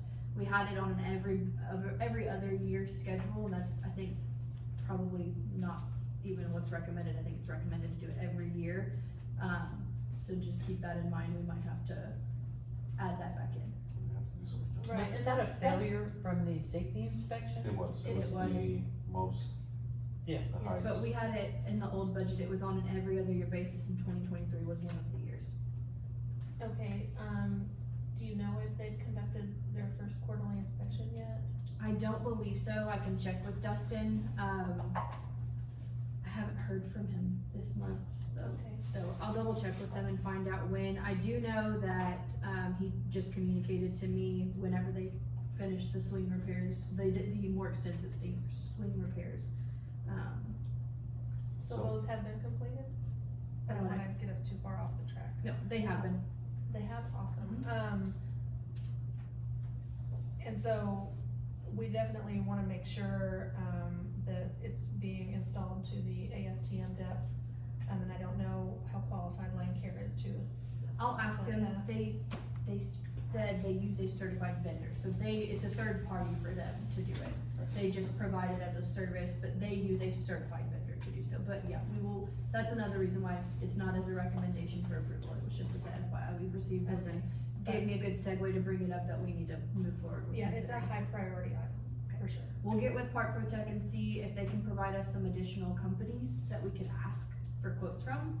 Cause and they're then- also missing a part, they're missing the Valente Hills. Yeah, That was the one that actually needed the most out of all of them. We're about that low, I know. that far off, Yeah. so. So I didn't wanna, like I said, put Right. too much effort into it yet, cause this was just on a whim, but we'll get a little bit more in depth with it this month, and we'll see if we can't get you guys some additional quotes to consider for next month. Okay. Next up is your storm aftermath trimming, so Land Care, we asked them to conduct an audit of the district of things above the 8-foot canopy that were not taken care of by Sunscape while they were here, and anything else that was hazardous that needed to be removed. That is the additional quote that I did suggest and recommend approval of.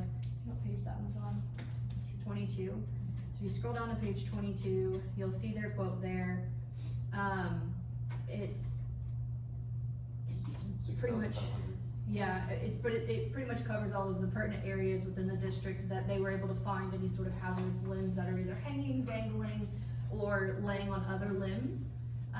And so this is just their proposal to take care of all of those, and the reason I mentioned the 8-foot canopy is within their contract. So above that is considered additional for them, so I would recommend approval of that as well, because we wanna get that conducted. The other portion of this is, I can add this to FEMA if you approve it tonight. I can add this to the FEMA funds we're seeking reimbursement for, because it is still considered tree trimming from the storm. So, this will be added in as additional cost to FEMA for seeking reimbursement. That has consumed quite a lot of my time this month of putting your damage inventory together and working with FEMA and TDM to do that. So I did ask whenever I saw the quote come through if we can add it in, and they told me yes. The problem was your damage inventory is due on Friday, so if you approve it tonight, I can go ahead and add it into your damage inventory for FEMA and TDM. Is there a I'm- question? I'm thinking in my head, when is the time of year where you cut trees? Is it? So they're not, anything they cut, they'll seal, so it will not prevent further damage, they will, if they have to cut anything, We're okay till February. yeah. So, we should be okay, I don't think it would cause any hindrance. Do we need a motion for that? Yeah. I would recommend if you wanna go and do both of those up there, the two at the top of the executive summary, the $88.50 to do the stuff valve in Anderson Wellness Park, and the $6,500 for the additional tree trimming. No. Cause the stuff valve, I still wanna hold off. Well, regardless, they can't run the irrigation without wasting water through it, so just keep that in mind. I know we're not entering the months where we're gonna do a lot of We don't need a irrigating. lot of irrigation. I don't know, what do you think? I think we have to repair it regardless, and if it's I was gonna found, say if it's seek found that there's culpability there, then we can, go to them later. But either way, it's on us to repair it right now.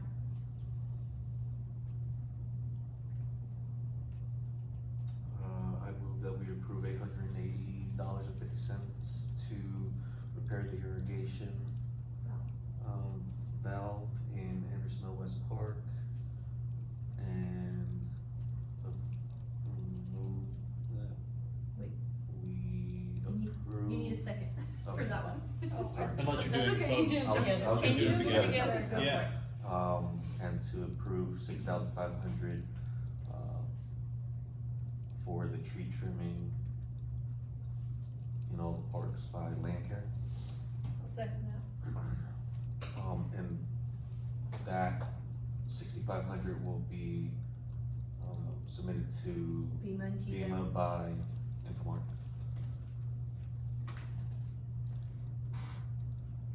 Alright, so I've got a motion and a second. All in favor? We have added some additional quotes in here from Dogs in My Backyard Sports for additional pickleball striping quotes. I think we had provided one a couple of months ago as well from a different vendor. You now have multiple to consider. Again, not recommending approval tonight, but wanted to put that forward so the committee and the board know they have been received and can be reviewed for, consideration. I just wanted to touch on that. Can you put all of those quotes together in one spot? We can. Thank you. Last step is Sunchase electrical control, so after the tree had to be removed from Sunchase, the breaker is what we had to utilize to cut the power to the lights within the park.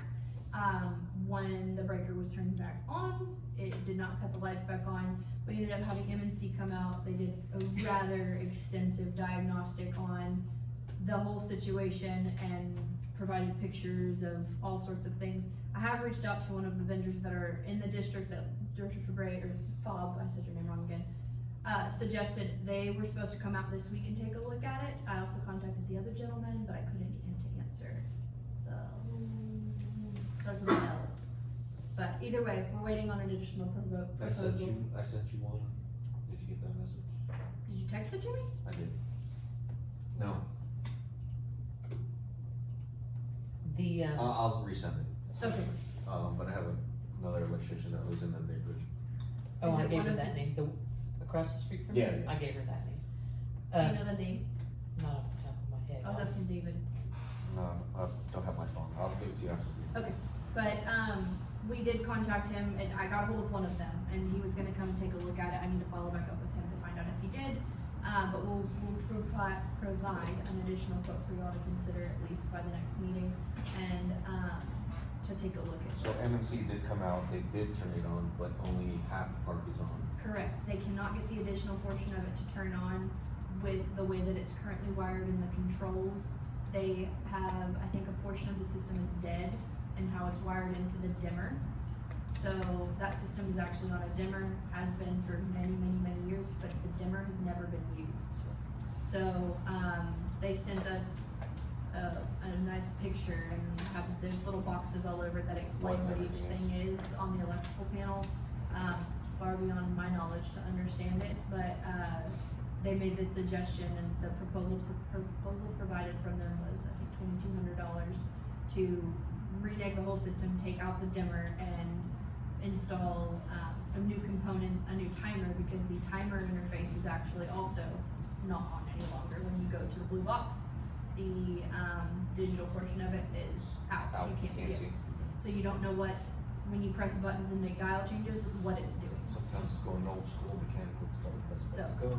their recommendation, because what you actually have out there is so far outdated, they don't make it any longer, they can't replace it with what's already there, is to take out the dimmer, because they feel like that's the major component that's causing the problems, and most people understand dimmers are not good for the electrical systems. And so they did provide that proposal, we're just gonna wait and see what we get back from the additional vendor I've reached out to.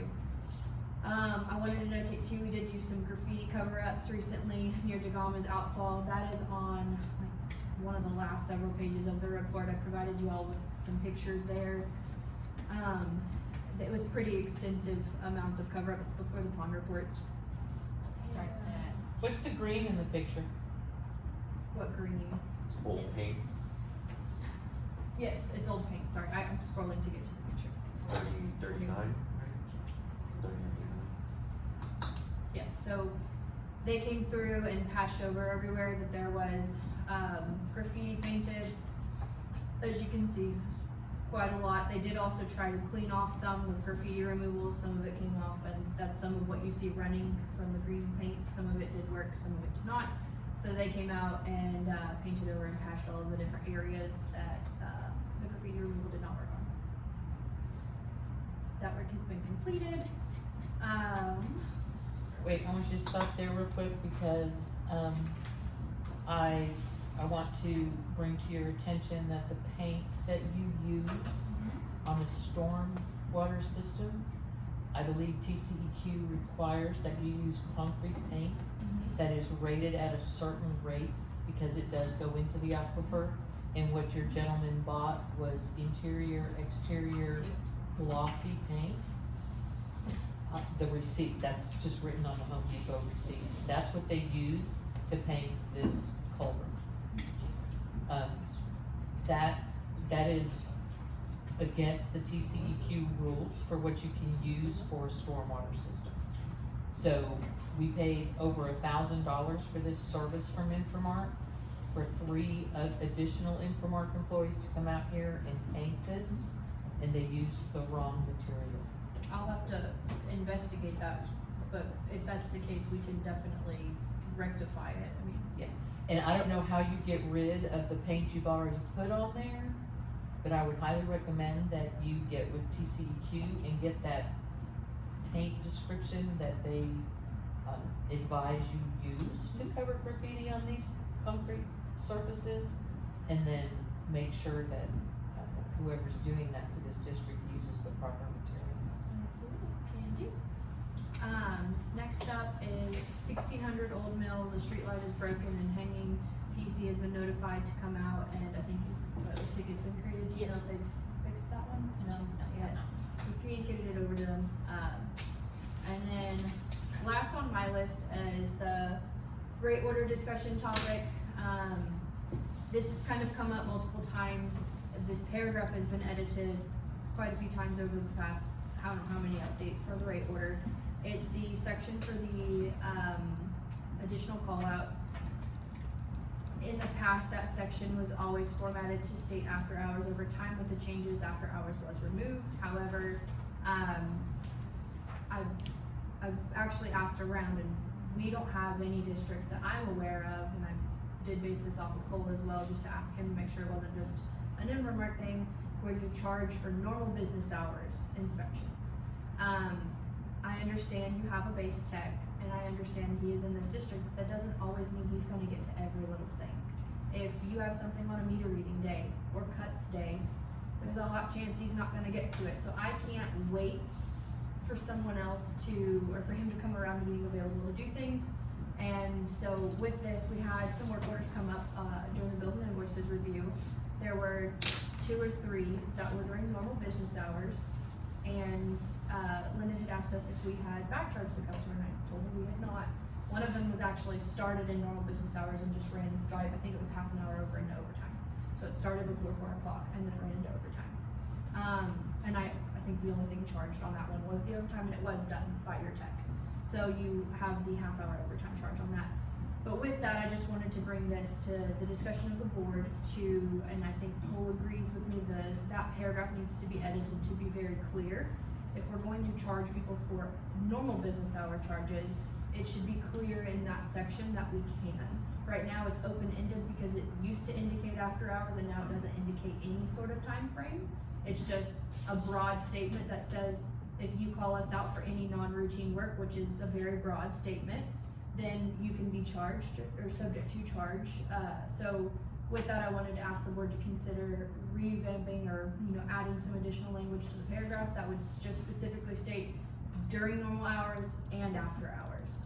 So that way it's covered, and then when we have a resident that contacts us because they've received a charge on the bill, we point them back to that paragraph and we say, your rate order says X, Y, and Z, we can charge you for this.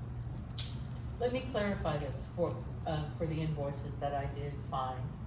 Non-routine services billable to the district, and I'm gonna give you the example of the one for $550 because it was the biggest one. It was to investigate a leak, which is covered in our base fee, that $56,000 a month we pay to the operator to investigate leaks. This was during normal business hours. I did check the completion date against the read meter date. There was no conflict there. They were not reading meters on that date.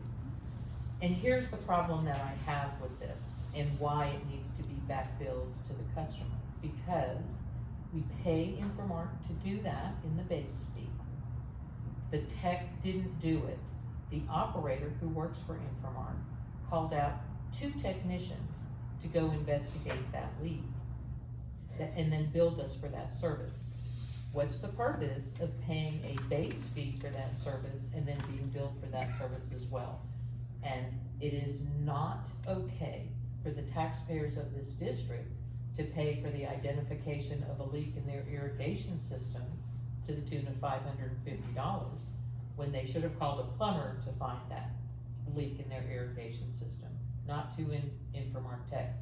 Now, when during the day, our full-time tech goes and looks for leaks because somebody's complaining, maybe their water bill's too high, maybe they suspect a leak, that is covered in the base fee. If he goes by himself, if he hand digs by himself, there is no bill, there is no charge. That's routine, it's listed as a service in the base fee. But when the operator calls out 2 more employees from Infomart and then bills us for that, that's non-routine. That is a non-routine service. I'm not arguing with you wanting to do We that. don't need to change the rate order. It clearly says it's not routine. It isn't routine. The contract is clear. That is covered when the tech does it. Otherwise, the operator has an open door to call out Infomart employees to do work that's covered in the base fee and bill us for it. That's not something we would do, first of all, and second of all, it does not happen very often that the tech can't get to things. So, like I said, you're going to have occurrences where your tech's in the middle of something, or whether it's meter reads, cuts, a full day of disconnects and reconnects, which happen occasionally. There are things that are gonna hinder him from getting to every single need of the district within the time frame he's here.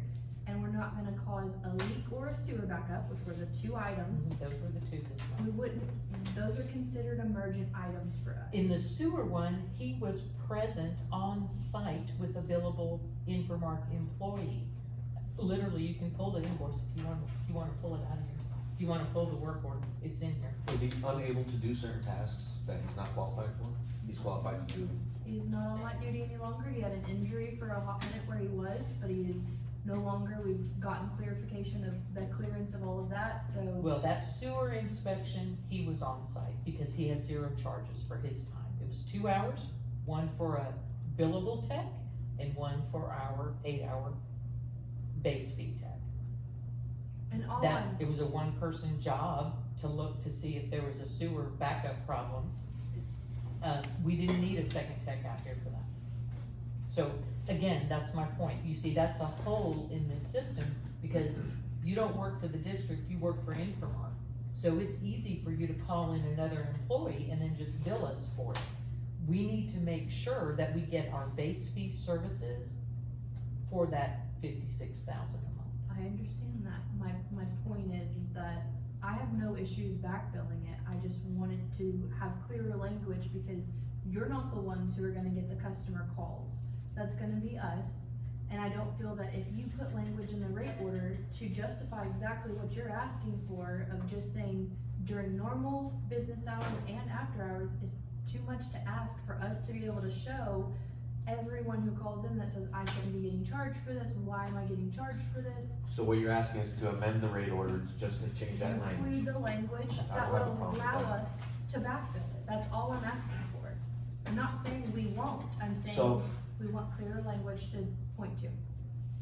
And that's something we can't do now, but we have to put in the future agenda. Yeah, he can change the redline rate it order. and add it Okay. in. Well, we I don't even an have the issue with last that. rate order posted Yeah, yet, we or don't. did that get up today? I believe it This should is be the- now, it was not added to the folder, the subfolder. Yes, it's good. I've highlighted it. Everything's there. Well, the There's- one, Should be online already. Online We did it says 2 amended months ago. 8/17/2022. That's what we saw the other day. That's what's on there now. the current I rate think order that when you looked over, when I that checked we Yeah, we- approved, yeah. is not out. Not on. Oh, okay. But it doesn't matter, because the language about non-routine services will be back charged to the customer did not change. That did not change from, Yeah, no. from 22 to the one you just looked No, at. 'cause we did some minor changes Right. 2 months ago, I think. So that is not part of, that is not So changed. that's not gonna make a difference, No. it's holding it. And I don't I don't object to putting in, that includes day and night. I think it is absolutely not warranted, because a non-routine service is anything that is covered in the base fee that you're billing us for is a non-routine service. But your residents don't understand that. Now, is it, when they call, is it explained to the residents, call a plumber, is that? Call the Oh, plumber absolutely. first. Okay. That's the first thing we ask them to do, but every single resident that gets told that says, we already did this, that it's on your side. Every single Okay. one of them. And then are they told that any cost will be? If it's after hours, but not during business hours. Okay.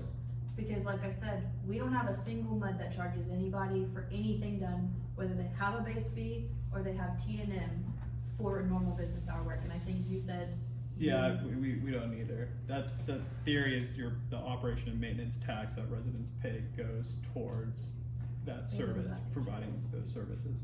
Yeah. Well, then now, I want you to think about what you just said. If that were true, then anybody who had a suspicion of a leak calls between 8 and 5 or 7:30 and 4:30. And then they don't have to pay for a plumber to identify where the leak is. But if you call after hours, you're gonna get billed for it.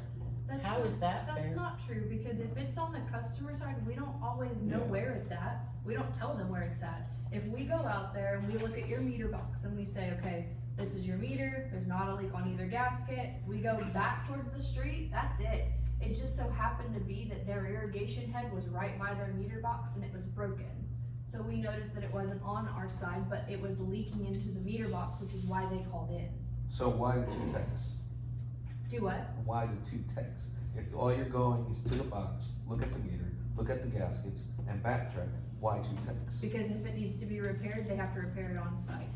And you're telling us Typically- our tech can't do that? It's not that your tech can't do it, your tech was not available this one day out of the entire month to I do think it. let's just move forward and move on.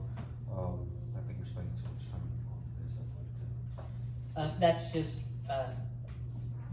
I literally have to keep a running list of every single work order that needs to be back billed to the customer because of services after hours, non-routine services during the day. As a taxpayer in this district, I am not in agreement of paying for somebody else's plumbing services, and that's basically what it boils down to. I'm not And asking you- their M&O taxes does not cover irrigation leaks on their side of the meter. That's not what it covers. It shouldn't cover anything on the customer side of the meter, Exactly. no matter what. And but these I don't think- problems are on the customer side. But we The didn't sewer fix backup, there was no problem found at all. 2 techs went and looked at it, no problem discovered, and then because it was 2 techs and not just the base fee tech, we ended up with a bill for over $200 for the other guy to go with him to determine there was no problem. And I just wanna be very clear, I'm not asking the district to pay for any residences, anything, I'm asking for the rate order to be amended to provide clear language for us Put to. the rate pay order our bills. on next month's agenda, please. That's so all we I'm can- asking for. We can discuss that in. There's just a whole lot of lists I have to keep to go back and check account histories to make sure they were back billed. It's literally, it's a All full-time the job. ones you've asked for have been except for the business hour ones.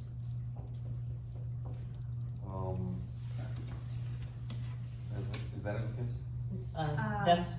You had a request for a landscape architect? I didn't put that on there. It's under your general manager. I understand it's not. Who put that item on there? Cool. On the agenda? It's under 4B, I did not include that on there. future work. I think we covered that. Yeah, I don't think it's necessary regardless Yeah, I now. think But I was wondering, number one, who put it on the agenda and what were they thinking they needed from a landscape architect? No, it may have been something that Gabby put on the agenda based on listening to the minutes about wanting to bring someone in who had that experience, but that's all I can think So of. there's nothing. But no, there's nothing on that item. So yes, then that covers everything. The, And 4A, what I was gonna say, one of the, auditor submissions is in the bottom of our report. Is it also in the other folder by chance? We Okay, so have it's- it. Yeah, we have- that Okay, on I the- just wanted to make sure that wasn't the Yeah. only place that it was residing. No, I think. What did you say? 4A? 4A, That's yours, and I know I owe you new spreadsheets for, further breakdown and just and, between and last week and this one, I haven't had time to. we cannot renegotiate your contract because you have a clause in your contract that will not allow us to adjust your base fee. Unless they're willing to amend that. We'd have to have a contract amendment, in which case and as long as they've been here over 30 years, I would recommend that we don't renegotiate a contract, that we rebid it, and then you can bid us your current services. Because you don't do techs anymore, and you don't do full-time support anymore, and I really cannot see the advantage of having those services in the district anymore, because it's just the example we just used.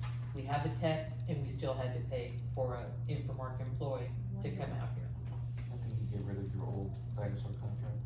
Do what? You can get rid of this old dinosaur contract. No, I Yeah, that haven't. contract is not working for us, so, we won't be renegotiating when the time comes after we get things squared away. But I do Just so still you want the know, we were report. completely open to renegotiating, but you can do as you please. Yeah, I think we need Actually, to. we can do, it's not, it's, yeah. Well, Linda was the point person Yes. on that Yes. item. So I just have a few questions for you, and then we can move on to agenda I item. wanna go over this as well with our agenda item. Is that the handout Parks? part of the gate. But you go ahead with your question. Okay, I was gonna ask you for any status on the Hatch lift station. I don't have a status of the contract for the lift station, we were not managing them, the only status. How many work orders have you cut in the last 30 days You would since have our to last ask me meeting? that before board meeting, I don't That track. should be part of your report, okay, because this is a problem lift station. I understand, but we are not the vendor in charge of the repairs for that lift station. I'm not asking about the repairs, I'm asking, have you called wastewater transport to pump it? Have you called Alterman to do any You repairs? said you would have to ask me this ahead of a board meeting, or I'm gonna have to get back to you, I don't have that Okay. on hand to tell you.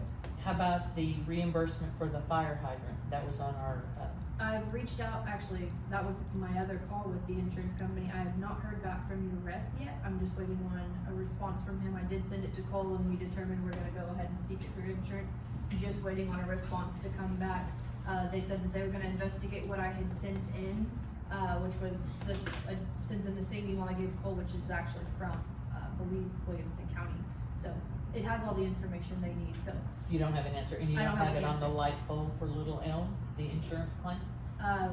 We can, but the problem is unless you can prove it, and there's no reportable incident of who hit it, I don't know that insurance is gonna cover it, so, just as an FYI. Okay. How about status on the invoice from Jose Sanchez on the various projects that he submitted a proposal? We were supposed to get him to itemize each thing Did you on. itemize anything?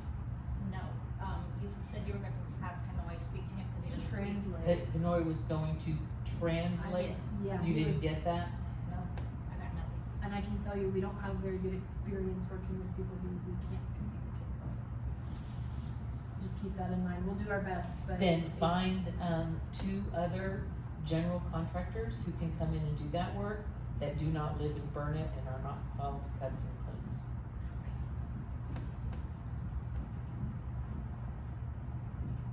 And cause when you bring us proposals for work, you need to bring us 3. We can minimum ask of for 3, but that doesn't always guarantee I'm gonna get them, especially because if the work isn't appealing to somebody, they likely won't bid it. Is this overhead projector in this room working? Did you get it fixed? It works, but it does not, the dongle system is So it not doesn't connect- work. This connectivity does not work. It works. Yeah. The connectivity does not work. We've talked to Touchstone about it. We've also asked them for a quote on new microphones.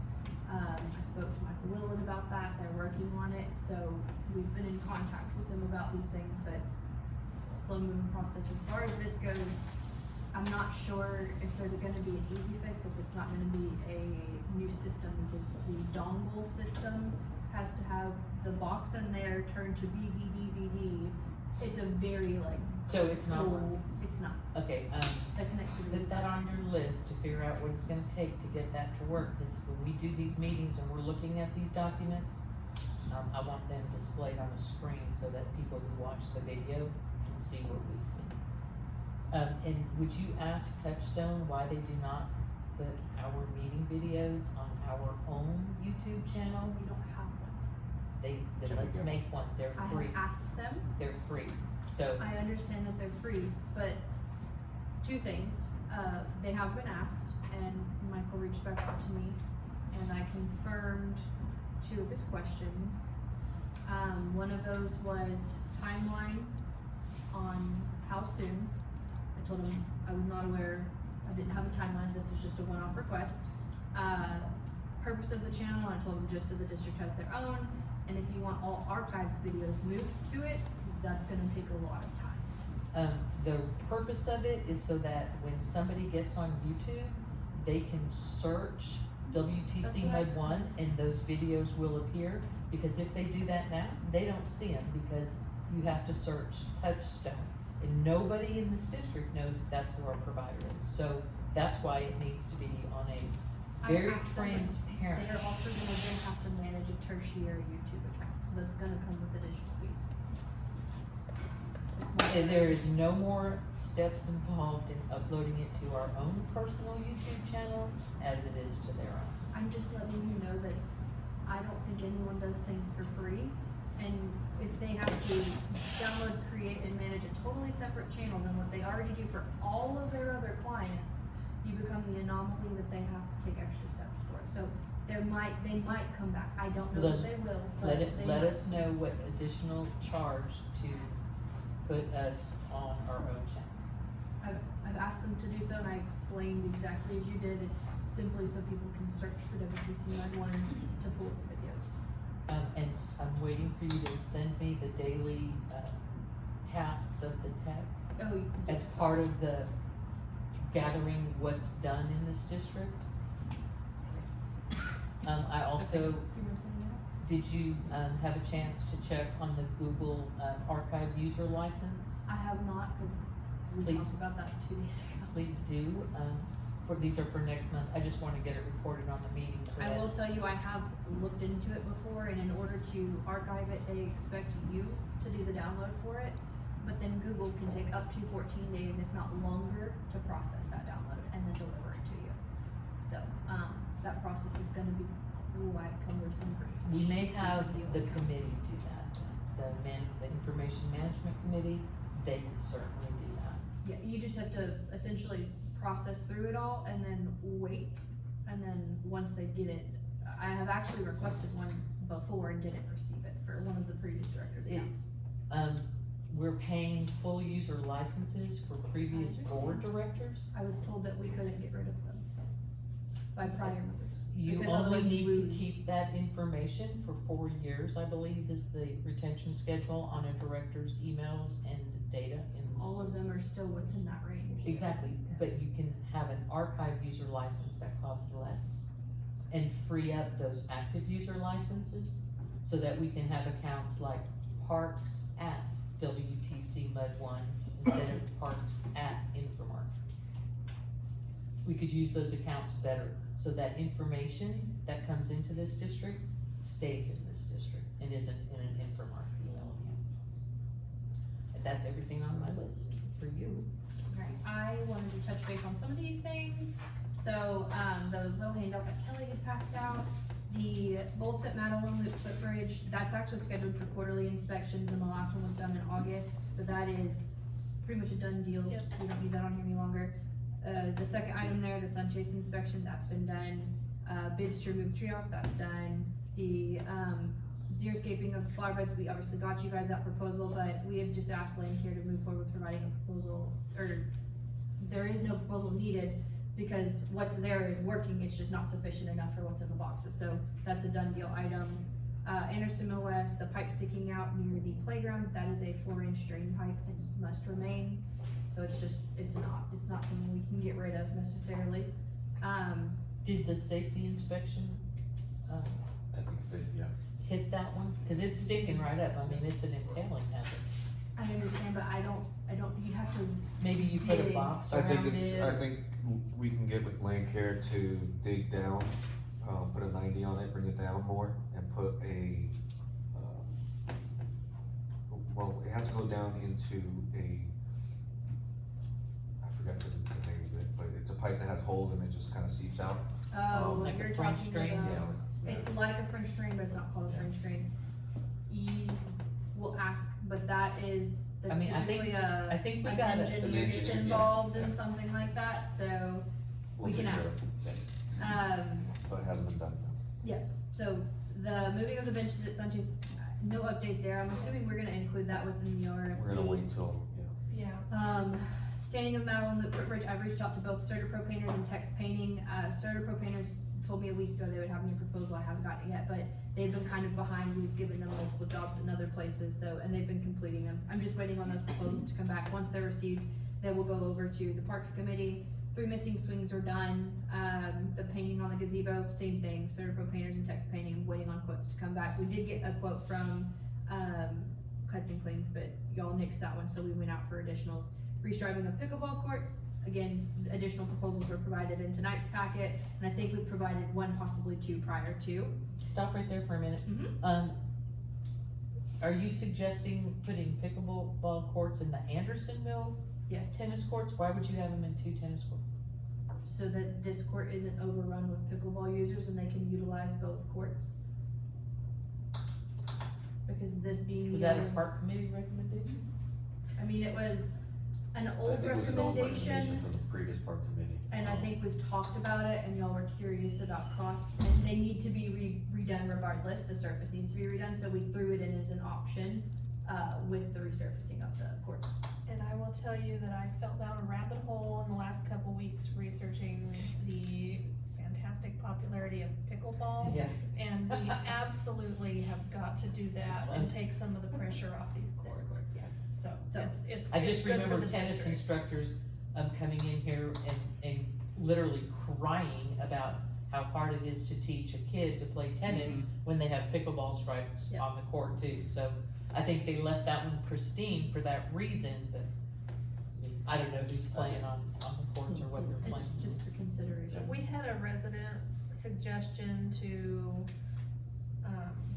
segregate them, if you will, and to make, these courts only pickleball and Anderson Mill was only tennis, and I actually don't think that's the way to go. I think that is kind of favoring the people who live That over live on on this this side, and wanna play pickleball, so I think Plus with it being striped for tennis, you're still gonna get tennis court players. you still can get regardless. tennis court players, and there was some resident feedback, on the color of the striping, what we can do to make it We've more just, more visible. I mean, there's a lot of interaction, real positive interaction. I had from the another residents. district where we were considering a new pickleball court, we've never had resident attendance at this meeting.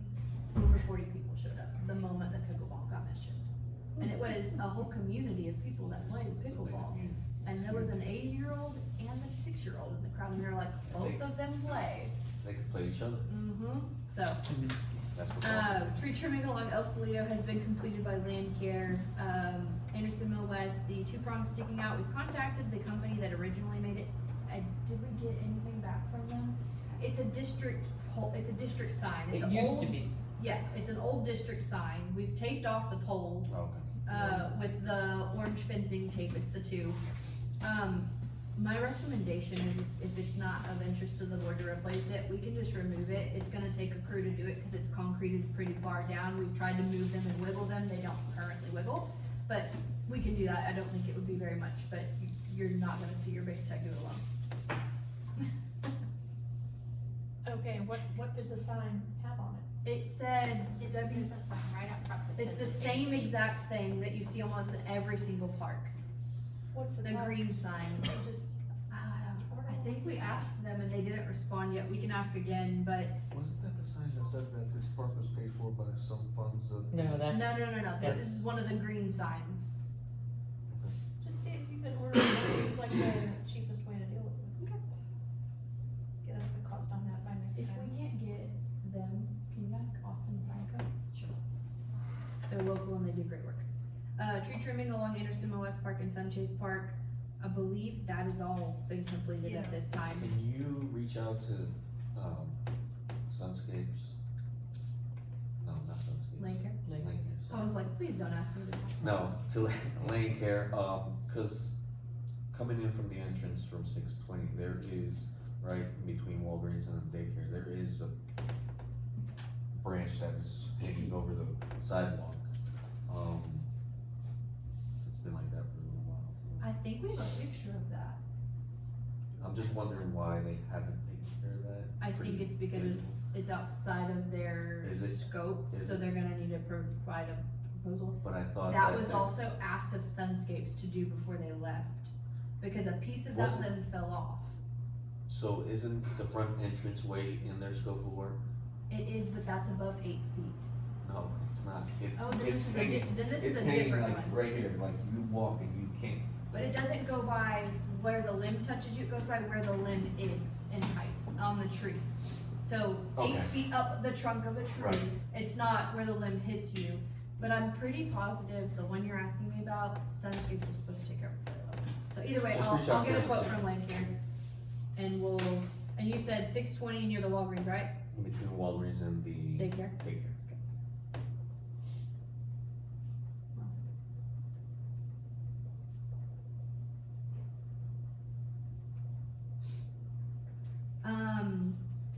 We've already talked about the irrigation leaks and issues, and I think for the most part, we've gotten figured out. We also communicated over to Lane Care to do a bit of an irrigation inspection on things, to figure out if we've got leaking valves. So far, I think the only one they found was the stuck valve in Anderson Mill West. They've made adjustments elsewhere, and I think that we've had 1, possibly 2 leaks within the last month that they have fixed. So they're actively working through to make sure there's no system leaks on the irrigation side for everywhere within the district and repairing as they go. So long as it doesn't exceed a certain amount, then they'll bring us a proposal to the board. So they're taking care of that. We've already talked about the nighttime lights at Sunchase. I have not made it very far with the RFP. I do apologize. My main focus has been with FEMA this month.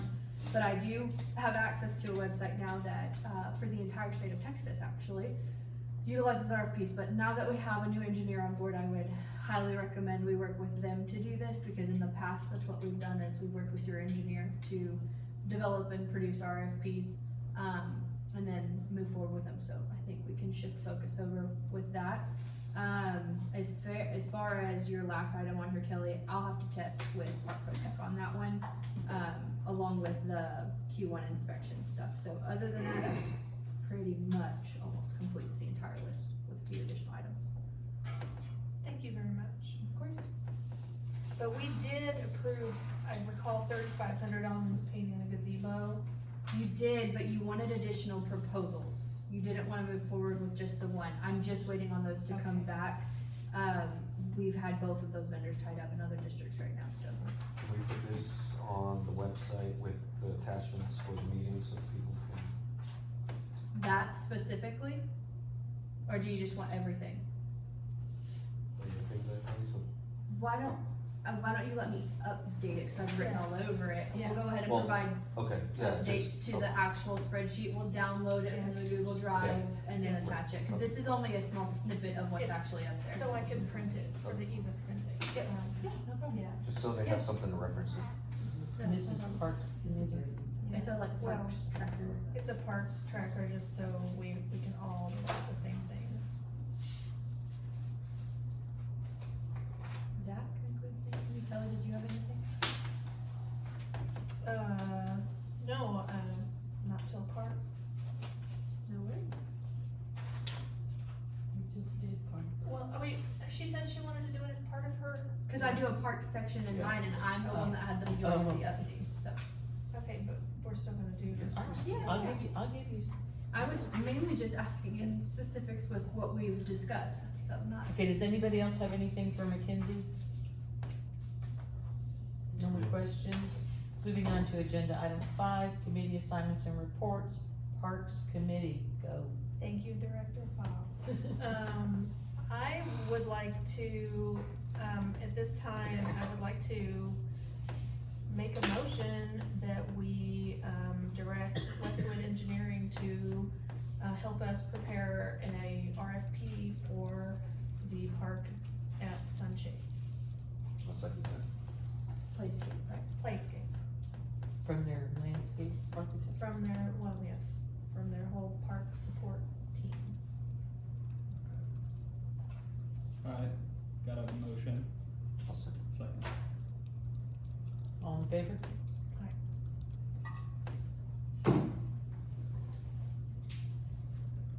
So for Justin's sake, do you all mind, Yeah, not a problem, I'll for coordinate. Parks Committee and Mackenzie and coordinating, or I'm sorry, Jacob? Jacob, Yeah, sorry. I was like, can we give him an assignment before he signs his contract? He's not gonna work on it until he returns the Yeah. contract, so, yeah. doesn't mean I can't email him, Yeah. he gave me his card. Yeah.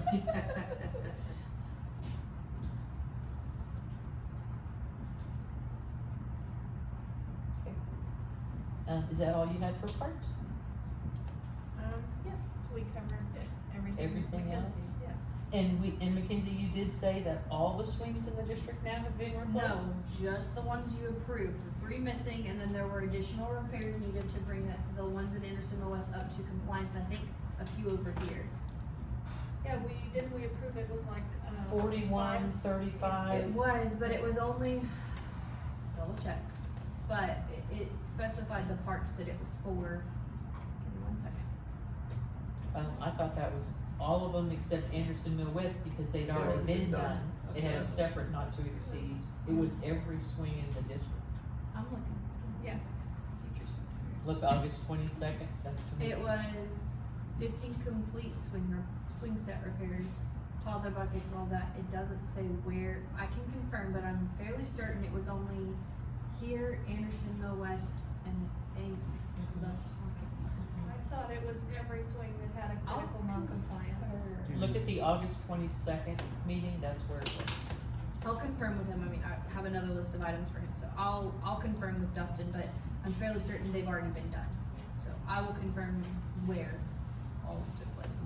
With the ones at Andersonville West, it makes that whole park look different to Okay. have every swing hanging. It really makes a difference, so. All right, David, do you have anything on No, parks? thank you. Anything on infrastructure? Nothing? Information Management Committee, is Hanoi and Beth, they're absent. Budget Committee, that is me and Hanoi, and, there's no really new news other than what Lisa presented tonight, but, I did wanna make mention that October 1st was the start of our 2024 fiscal year, and that I'm hopeful that we can be positioned to track expenses going forward.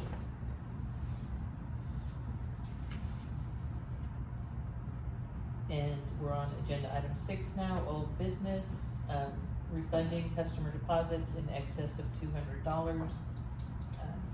Please see that agenda item 6A. These are reports that are now obsolete because people move, and when people move, they get their deposit refund back. So in order for this to ever work, we have to be in sync time-wise. But the first attachment shows, it was an enormous amount of checks, totaling $90,000 to refund.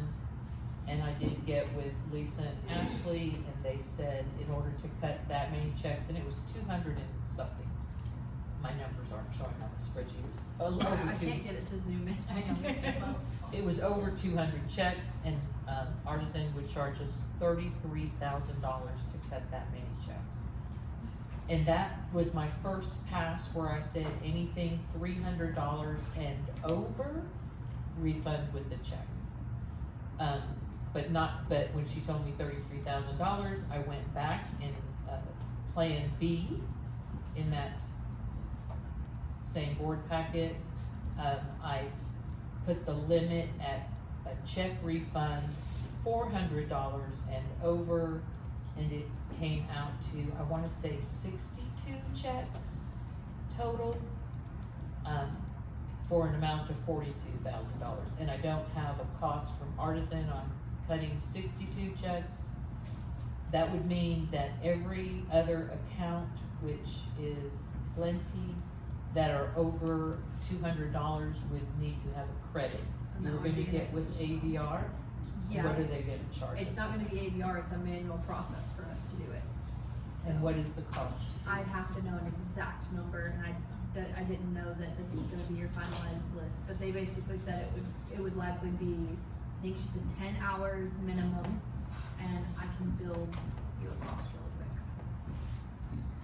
So Linda, I have the email here that I sent you, I said I thought it would take 20 to 25 hours, at an hourly rate of 150.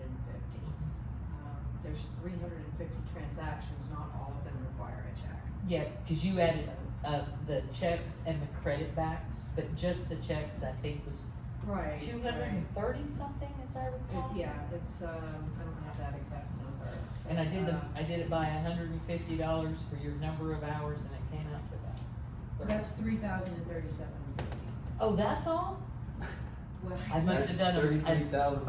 I must have done a math problem. That's where I was thinking, Let me look I've at never that. had an invoice in my life for I was, in my head, I was like, wow, Lisa really did not want to do that. Yeah, that's what I thought That too. was a high. And that's what I thought too. Well, and at the time, this was in September, we're still onboarding and the timing. Of course, the is- timing was yeah. horrible, and I told you we didn't need to do it right away. Yeah, 20 to 25 hours, and that's an estimate.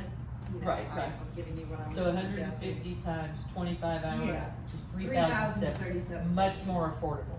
Yes. And actually a much better approach where we knock 200 and some of these, whatever it is, 232 accounts, we clean them up immediately because you can do it with a check. And then that only leaves very little for Infomark to credit back.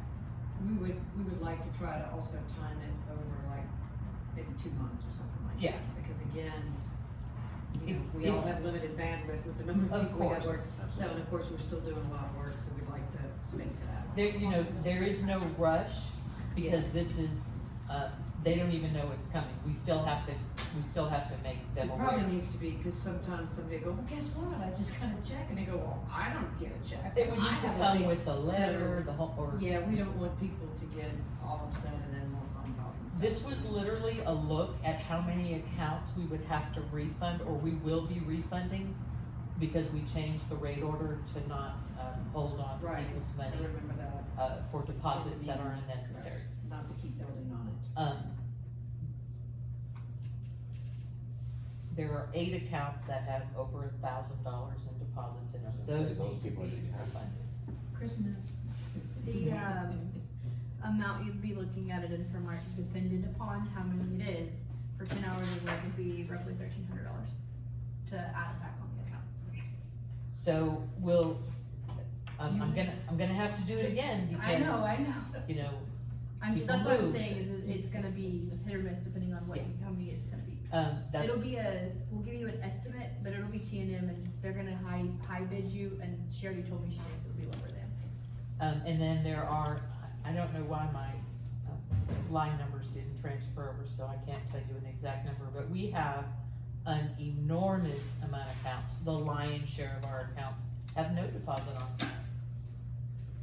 They also don't have any indication that they're not making their payments, so, I guess it's okay to have accounts with no deposits and then accounts with excess deposits on them. There's no consistency in them. Well, all the ones with no deposits are very old No. accounts, I imagine. No, that is not the case. There are some here from 2020, there are some here from, Why would that be? I'd have to look, I mean, I couldn't tell you without looking at the account. I know that, I don't know within this district, a lot of our other districts used to have really old rate orders that after X amount of time you got your deposit back.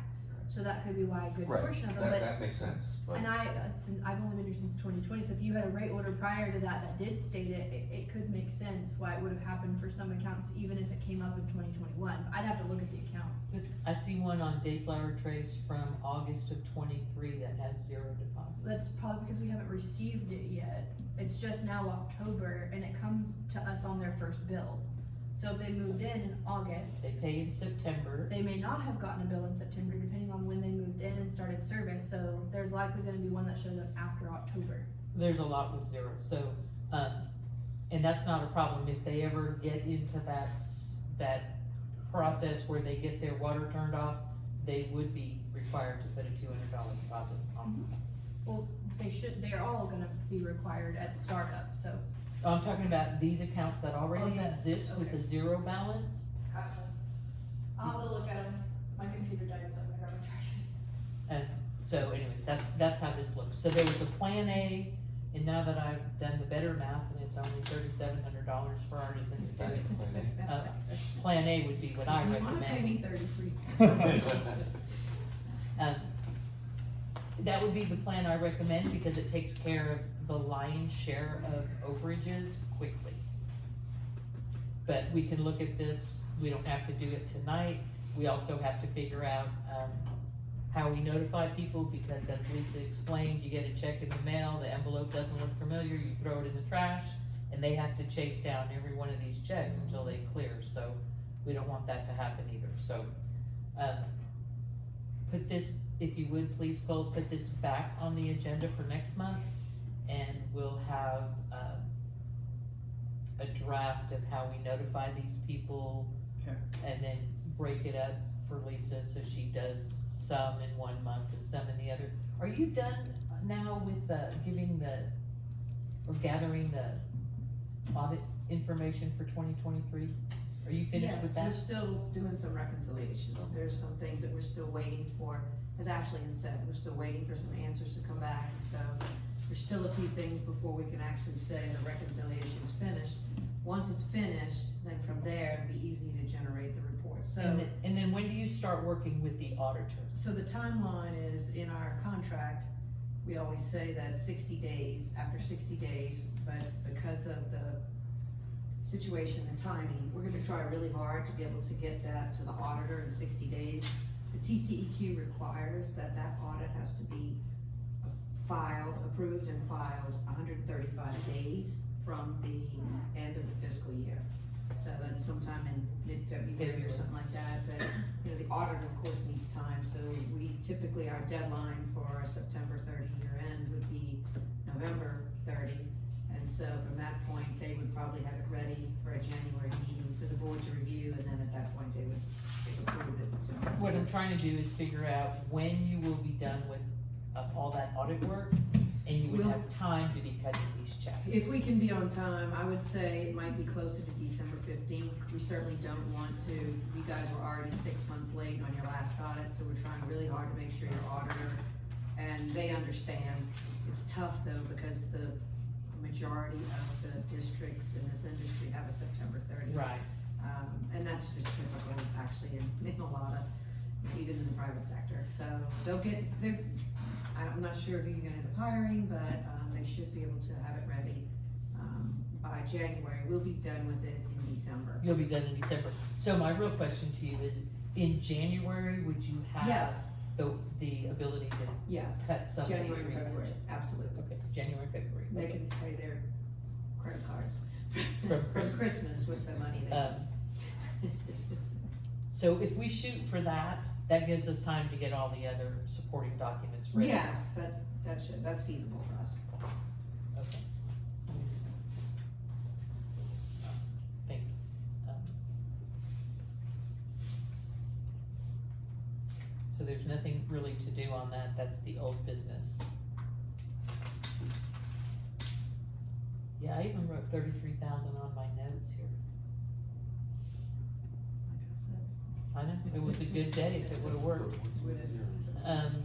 And we moved 6B up on the agenda, that was, hiring the engineer. And 6C, annual renewal of the insurance policy, TML. That is a reoccurring, it has been renewed, your rates did not change. Oh, I'm so sorry, I'm trying to be quiet here. Are you looking for these checks? Yes, ma'am. We haven't signed them all yet, we're Oh. working on it. Okay. Good. We will, circulate the renewal document for signature, but do they need to approve it if nothing changed? I would. Okay, then I'll add it to the thing, I thought I had added it, my apologies. So I'll add the annual, renewal in there, and then you all can take a look at it between now and next month, and then we can approve it. And if you would be so kind and I wanna see the last 4 renewals, because when I look at old budgets, it was what we paid TML, and maybe it was a different insurance, I can't We've tell. had TML since I've been here. It was a very reduced amount, minuscule, 2,000, 3,000 a It's year. very What are we paying 16,000 for? What do you mean? There's another insurance that we now have that is much higher, considerably So higher. you have crime, you have bond, you have workers' comp, you have director insurance, you have obviously your infrastructure insurance. You have multiple different, your TML is specifically your district insurance for the infrastructure within the district. I'll have to. That's what that one's for? That's what TML's is for. Your director's bonds are through Hartford/Victor. And I'll have to look and see, but I don't recall which one is 16,000. And that's just a number off the top of my head. I Was will it in get an you- old budget? Yeah, it was in a I budget. wonder, Um, did we actually pay that much, or I was have that no just a idea. budgeted I amount? don't know, Okay. I just noticed, and it says TML next to it, so that was my question. So if we have insurance on the infrastructure, is insurance paying for that lift station? That's what I'm getting an update on, is they're gonna have to get with the engineer, they're gonna have to get involved with where they are in the process. But yes, there is a good chance you're gonna get reimbursement. They're gonna basically start asking for all the insurance, or the invoices, which I hope are in Herm's records, cause they come through Gray Engineering to y'all, correct? Yeah, but we have them in the bills and invoice tax. Okay, so we should be able to pull all those, but, that was the portion of the phone call that I called about and asked then after about the hydrant. So as soon as I get an update, I will get the adjuster's information.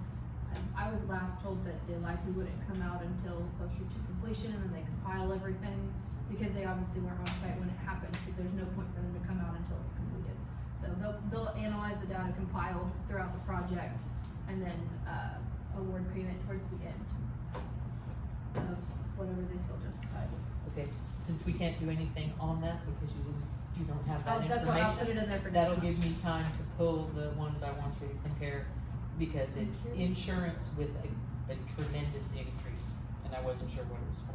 If it's like a 16, if it's anything over 10,000, that's probably your equipment. That's probably district facilities. That's what I'm Because thinking. most districts are paying between 30 and 70 maybe annually for facilities, and you will only have a lift station and 3 lift stations. So yours would be considerably less. But I'm looking at the TML right now, and that's workers' comp. You've got, let's see, the board, elected officials. TML does their infrastructure insurance too. Okay, this one that I'm looking at doesn't have that on here. This just has elected officials for the board. Yeah, I have a copy of the one that itemizes like each park, structures for the parks, things like that. The declarations page. I'll share with you what I saw, and then I'm sure you can fill in the blank why. Sure. Because I didn't realize there were that many different insurance policies. And it was a budgeted amount? I believe so. Well, typically there's one insurance provider and they just cover all aspects. Okay. So we're done with that? We're now on agenda item 7, new Can I- business. can I Oh, I'm interrupt sorry, for a I second? apologize, please. Can we, for just a very, nobody grown, can we go back to parks on 5A for just one moment? I noticed there's a new set of rules here in the folder on the agenda item for this one. Did you do those? That's Cole? the amendment where you all wanted to change the guest pass from one, or the pass Oh. holders 1 guest to 3. So I am still neck deep in drafting new rules, that will be forthcoming, and there is progress being made on those, but that's the only change, right? Is That's the only thing I've changed in that. So, and that is a living doc. Well, what I can do is if you want to send me your changes, or I can send you our document and you can make changes in that, or whatever's easiest for you, and then we'll incorporate them into those park rules and then I think finalize. she's revamping the entire Yeah. thing, so Okay. there won't be So really Do Then we that's need fine. to publish that Yes. rule change Yes. for the three people on the Yes. card? Might as well, and then Might as that well. Since you've gives already Kelly done a it. little bit of time too to work through. That's what I would do, if that's the only change, let's make that public, so that our residents understand that, so I move that we adopt the park rules as published in this folder. Second that. We'll send them to you. Me? All in favor? Yeah, Okay, clean version? yeah. Just so they don't get wonky when you download them. You got that? Kelly motion, David second? I Yeah. did. All in favor? You already called it. Alright, and now you can. Everybody's a helper. It could go to 7, thank you for your indulgence on that. 7A, right? Hold on. Yeah, 7A, new business. Consider engagement letter for the auditors. So. We had two. Yeah, sorry. Go ahead. I was gonna say, yeah, we received 2 engagement letters from the auditors, both of them are in your packets. If anyone hasn't read them, I mean, they're both essentially the same. You know, you've got one, I'll go over both of them. One is from accounting firm of Donald Allman. He represents one other municipal utility district. His estimated fee is between $15,000 to $16,000 with a do not exceed 16. And then the McCall Gibson Spindle and Barfoot engagement letter. They're a firm. They have offices in Houston, Dallas, and Austin. They specialize in the MUD world. Their rate, I believe, is 13 to 16 with a do not exceed of 16. 14 to 16. Wasn't it 12 to 14? No, it's 4. I think it's on page 4. It's Yeah, I got it, a range 14. between 14 to 16. So cost-wise, it's essentially the same between both groups.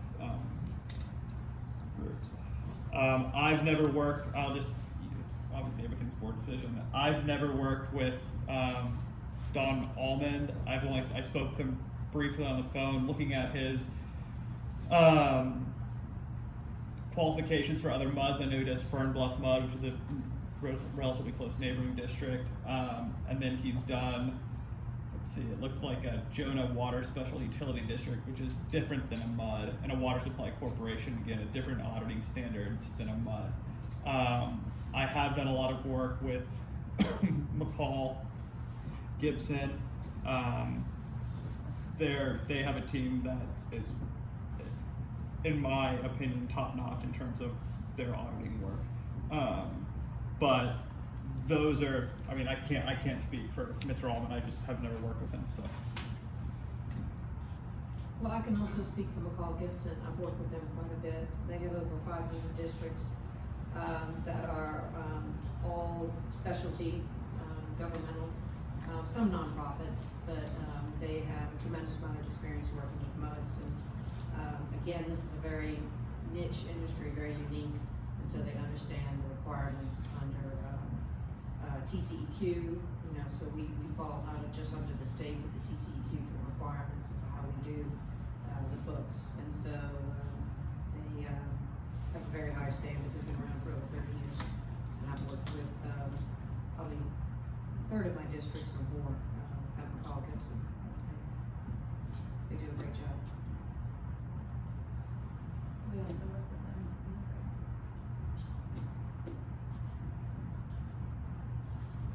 You wanna make a motion? I move we hire McCall Gibson as our new auditor.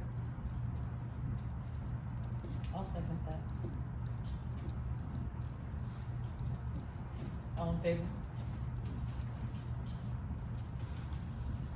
And I think they have a 1295 sit in front of you, Linda. Their 1295, their engagement letter. They do 2 different types of engagement letters. I'll just give you a brief highlight. You'll see the one that you've got. One they do on an annual basis where they bring it in every single year for you all to look at. The other one they do is an evergreen letter. It just means that it renews every year. The 30-day termination clause still exists, so you can terminate at any time without cause. It simplifies the process. So because really they come to you all maybe twice a year, it simplifies the process of not having to bring a new agreement every year. If you all want them to do that, I can send an email to Chris and he can send over that agreement, if you all want. So I just wanted to kind of clarify that. It's kind of most of our districts now that you've allowed to go to Evergreen, do that Evergreen strictly with the auditor, just because it allows them to, every year the auditor will come in with a letter of representation reminding the board, hey, we represent you all, these are our services again, if you have any questions, and then these are what our estimated fees are for the next audit. So they do that every year, no matter what. I do want to say that both of these engagement letters from both of the different auditors, I'm getting really close. No auditor, this is the most disappointing thing to me, no auditor that audits MUDs looks for anything other than materially correct. They don't look for fraud, they don't look for adhering to contracts, they don't look for anything like that. They look for all these checks were written and for this amount, and that's how much they took out of the bank. It's really just that simple. So if you ever want to look deep into the books, you have to hire a forensic auditor or a forensic accountant to do that. These auditors do not do that for MUDs. They do samplings, so Yeah. they They will do take, samplings. yes, they do. Yes, And so it's, obviously they're not. for material correctness. Right, they're not, no, they pull samples and they look for, is the data matching, is it legitimate, is there a proper invoice behind it, is there, and so they do dig deeper. There are some districts who, because we're a bookkeeping firm and not a CPA firm, so we're producing reports, not official financial statements. So when they audit something that's not a financial statement, then they have to do a materials weaknesses letter stating that. So they're basically creating the financial reports based on what we've given them and then auditing that. Some districts will pay for two firms, one firm to do the financial statements, one to audit it. I don't think that gets you what you want. A true forensic audit is a very expensive endeavor. But I'll be honest with you, Ashley has quite a bit of experience working with auditing firms, both while she was interning and also as part of her job. And what we've done is basically almost a forensic, I can't say it's a forensic audit because she's not a CPA, but we have done a deep dive into every single one of your records for the past year. And so we have not found anything other than, questions we have here or there, or are things coded properly. They did, obviously they understand better than we do even how to code everything. So we're learning that from them so they can communicate that to us. But we're going over every single thing. And so an auditor is providing what's exactly required by law. Right. But there are checks that we do for fraud. We're constantly on the lookout for that, and they do the same thing. So they just do random samplings Right. with the thought that if something's going wrong. For instance, that AWBD check from last year that only had 2 signatures. Obviously, that wasn't a part of the sample that was delivered to the auditor, otherwise they would have triggered on that, because it requires 3 signatures. Again, it might have been sent and they may not have seen it, because again, they can't look at every single Exactly. piece of paper and every Exactly. single transaction. I think the message I was trying to convey to people who think that an audit of this district records includes that deep dive, it doesn't. It doesn't. And that's all I wanted to say about that. So, moving along, discuss rescheduling the November and December meeting due to the holidays. They don't land on holidays, but we put this on our agenda because we know that it's near holiday time and people have travel plans, so we wanna make sure you all can look at the dates and see. So our November meeting would fall on the 15th, Mhm. and our December meeting, if we held it on the 3rd Wednesday of December, would be December 20th, and admittedly, that's really close for people who travel. Me in particular, I'm traveling, I won't be here on the 20th. So, I don't see an issue with the November 15th meeting, that's far enough away from the holiday. But the December 20th meeting, I do see as potentially conflicting with people who travel for the holidays. So, we could consider moving the December meeting to the 13th, the Wednesday before. I would agree with that. You're okay with that? Does that work with your That- schedule? Yeah, I think so. Mackenzie? Let me triple check. Yes. Then, can I get a motion to move the December meeting to the 13th? We move the December, regular meeting to December 13th. I will second that. All in favor? Just waiting on call. Let's go to, Checking to see if we can. I just wanna say, I mean, we can do it, but it's gonna be, it's gonna be really tough for us. It's a really, really tough week, to deliver the bills and to invoices. deliver the reports and everything. I mean, we can make it happen, but, We won't probably ask because- Ashley any questions. yes, it'll definitely be a challenge for us, because that's our, second week is our busiest week by far, and so. But you know, Lisa, our contractors cannot submit after the 5th of the month. You're not supposed to be paying anybody No, I know who that. submits after It's the the same agreement we have with everyone else. So- That gives you a week and a day, But to do you and everyone else. and everybody else. Cole?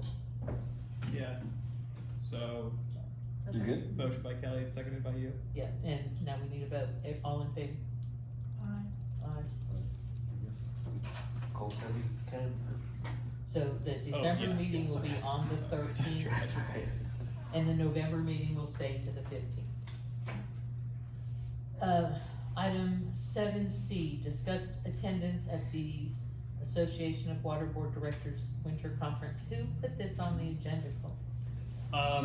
That I don't know, because it must have been emailed to Gabby, if someone emailed it. Or it was something that she picked up on the meeting and wanted to add it to, I'm not exactly sure. We will remove it, but.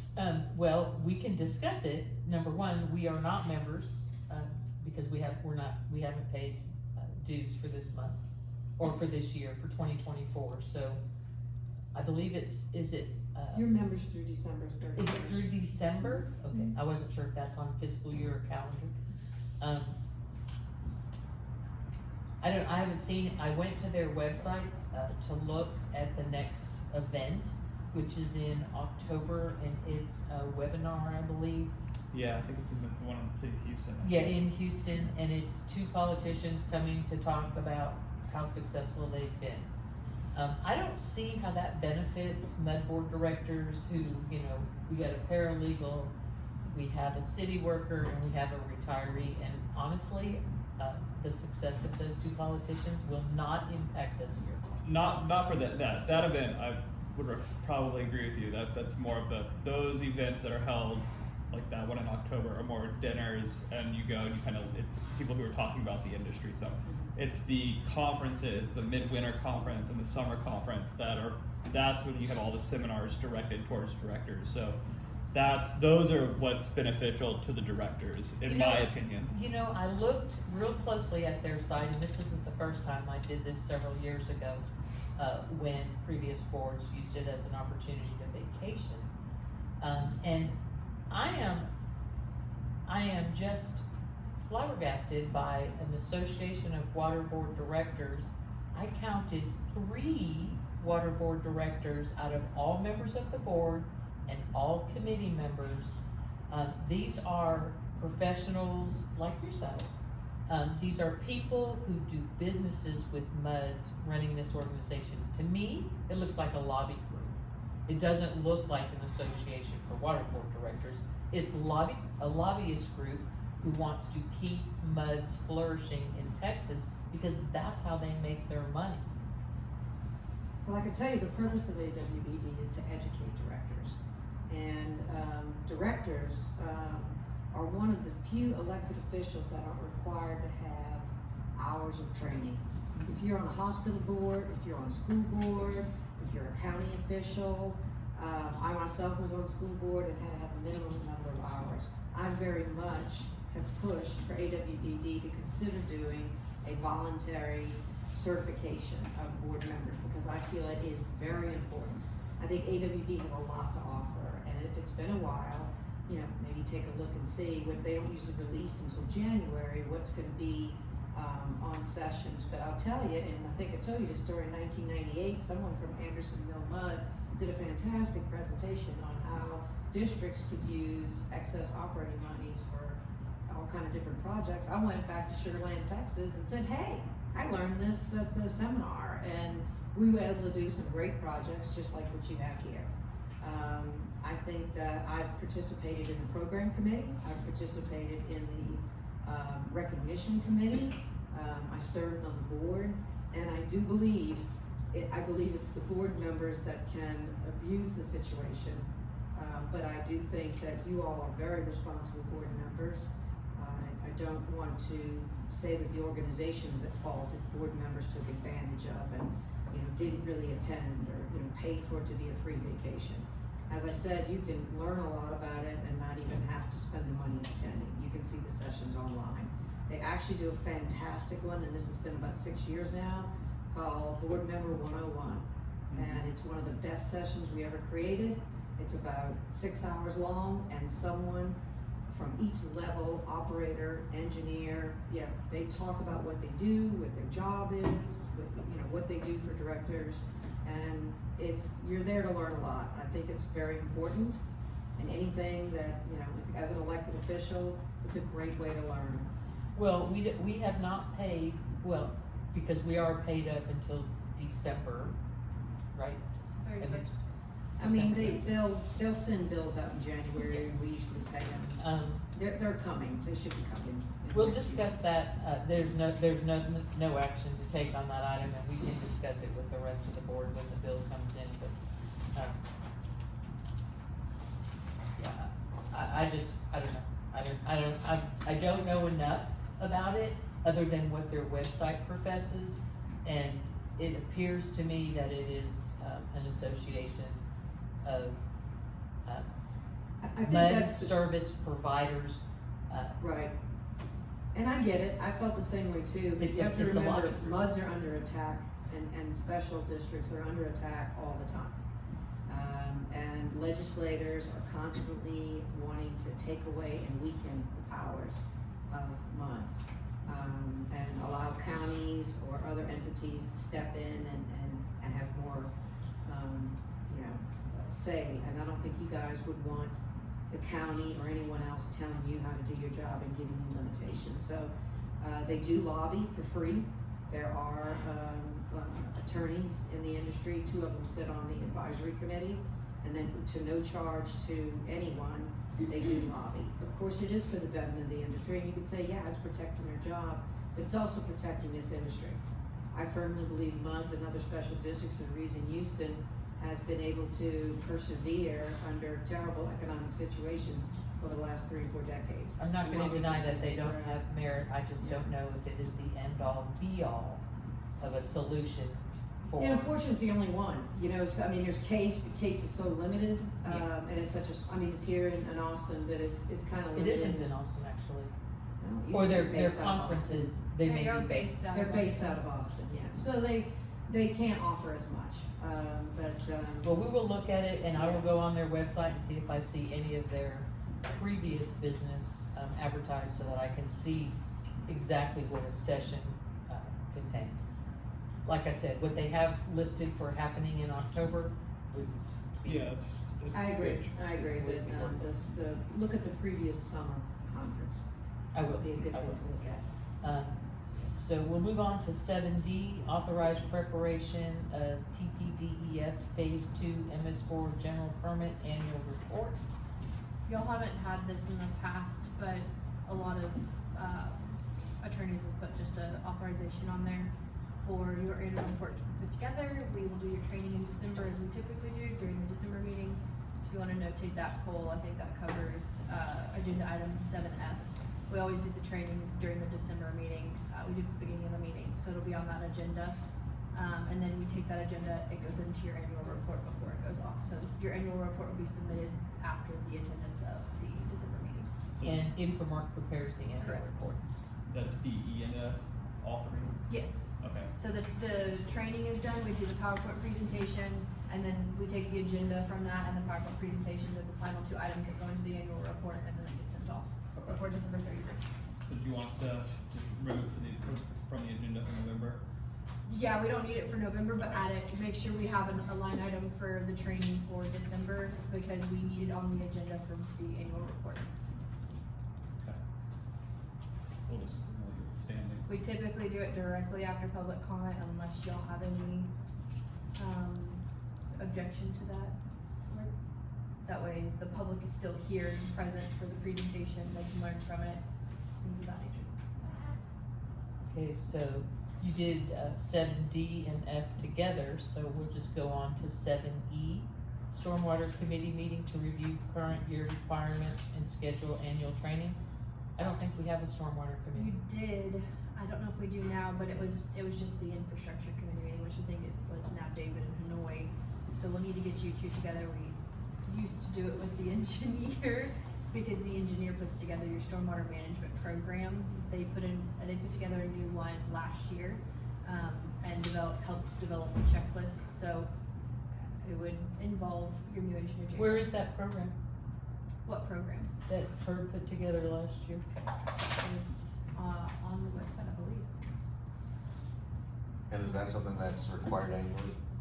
It's not required to be redone annually, however, there is a new program going into effect this year that will likely require changes. They're requiring additional verbiage, additional language to certain things. So there's likely gonna need to be a revamp done of it to accommodate the new program, requirements for MS4 permits for level 2s. So Are y'all infrastructure familiar committee with- that? Okay, great. I didn't want to throw you. I'm by no means an expert, but we got a Yeah, bunch of drainage guys okay, that perfect. they do that. So we'll get a meeting together once the contract with Jacob and his firm is signed, and we'll get together after that. With the with infrastructure committee, right? Yeah.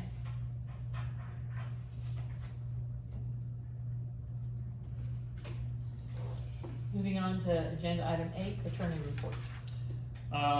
We do not have anything additional for you all, but I do not believe, I think we skipped over the minutes, so maybe we can go back to the minutes and you can approve. Oh, I will, at the very end, I promise I'll go Okay, right back there. thanks. So, unless anyone You've got has nothing on 8. questions for me, Yes, I do have a question for you. Did you send the second notice on Blazing Star? I did, yes. Any, No response. Did the green card come back? We sent it regular mail this time too. I'll confirm with the green card, let me talk, yeah, we should have done both. Let me confirm with Tammy on the green card though tomorrow.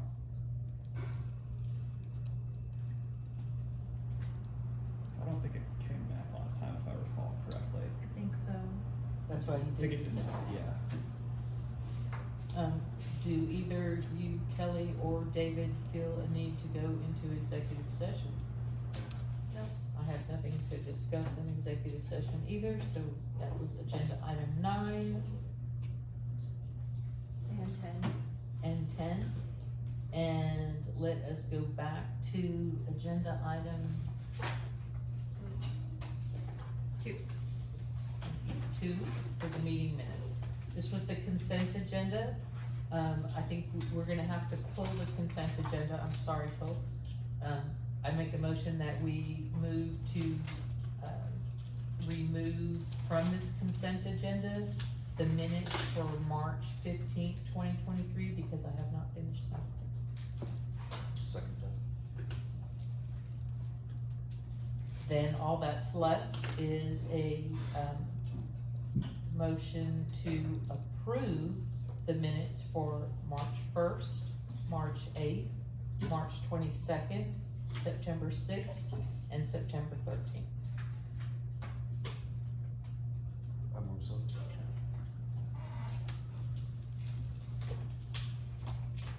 And I noticed, Cole, that the minutes from December of 22 and October of 22, they're not published either.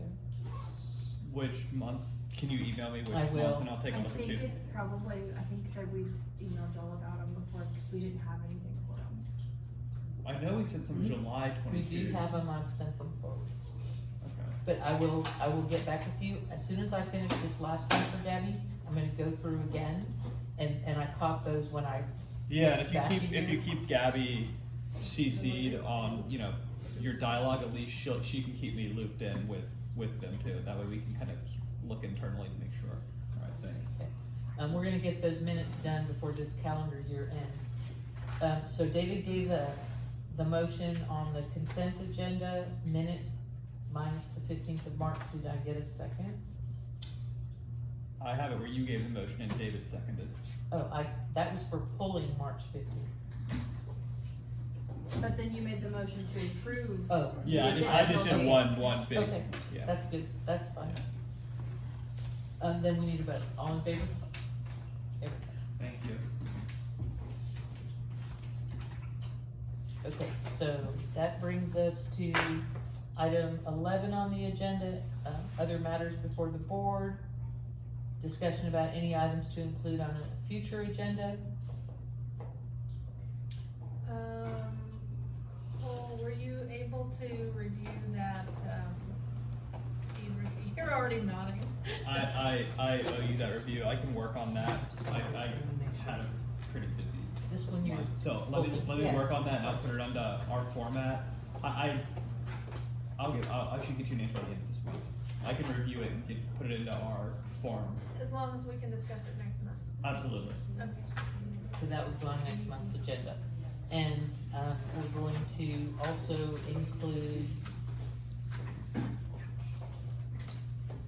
discussion on the refund checks. They won't happen next month, but the rest of the board will be made aware, and I'll prepare the notice to the customers what they're receiving and why.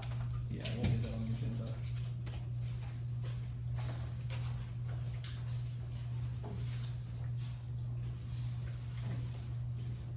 Do you have a contract for, never mind, I found it. Yeah, they should have in that packet. There's a sheet that's like a letter that they'll send to your old auditor for them to release the files. Yeah, That's this one? that's that one. It And then- needs a signature? Please. And then the evergreen letter is the first one. The $12.95 is just for records.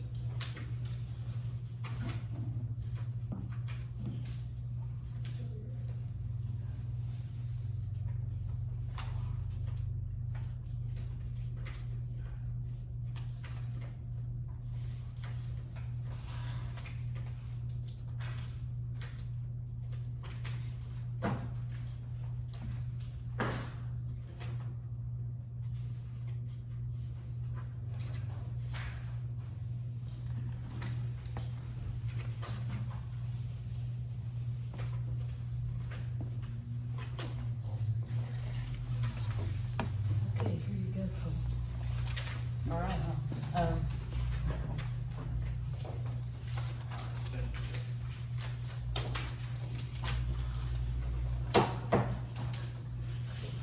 that one's done, you can have that back.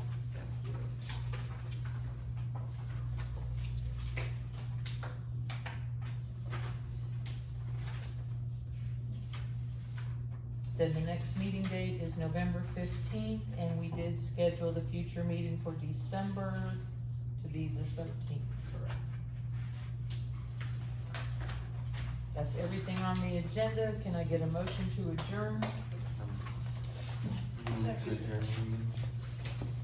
You all in favor? Adios. It's a record. Did you make it?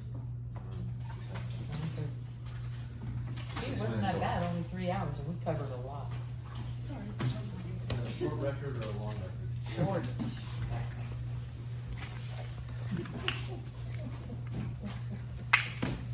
But we did have a lot of input from our accountants, which normally they don't attend, so if you subtract out Lisa's hours for 2 hours.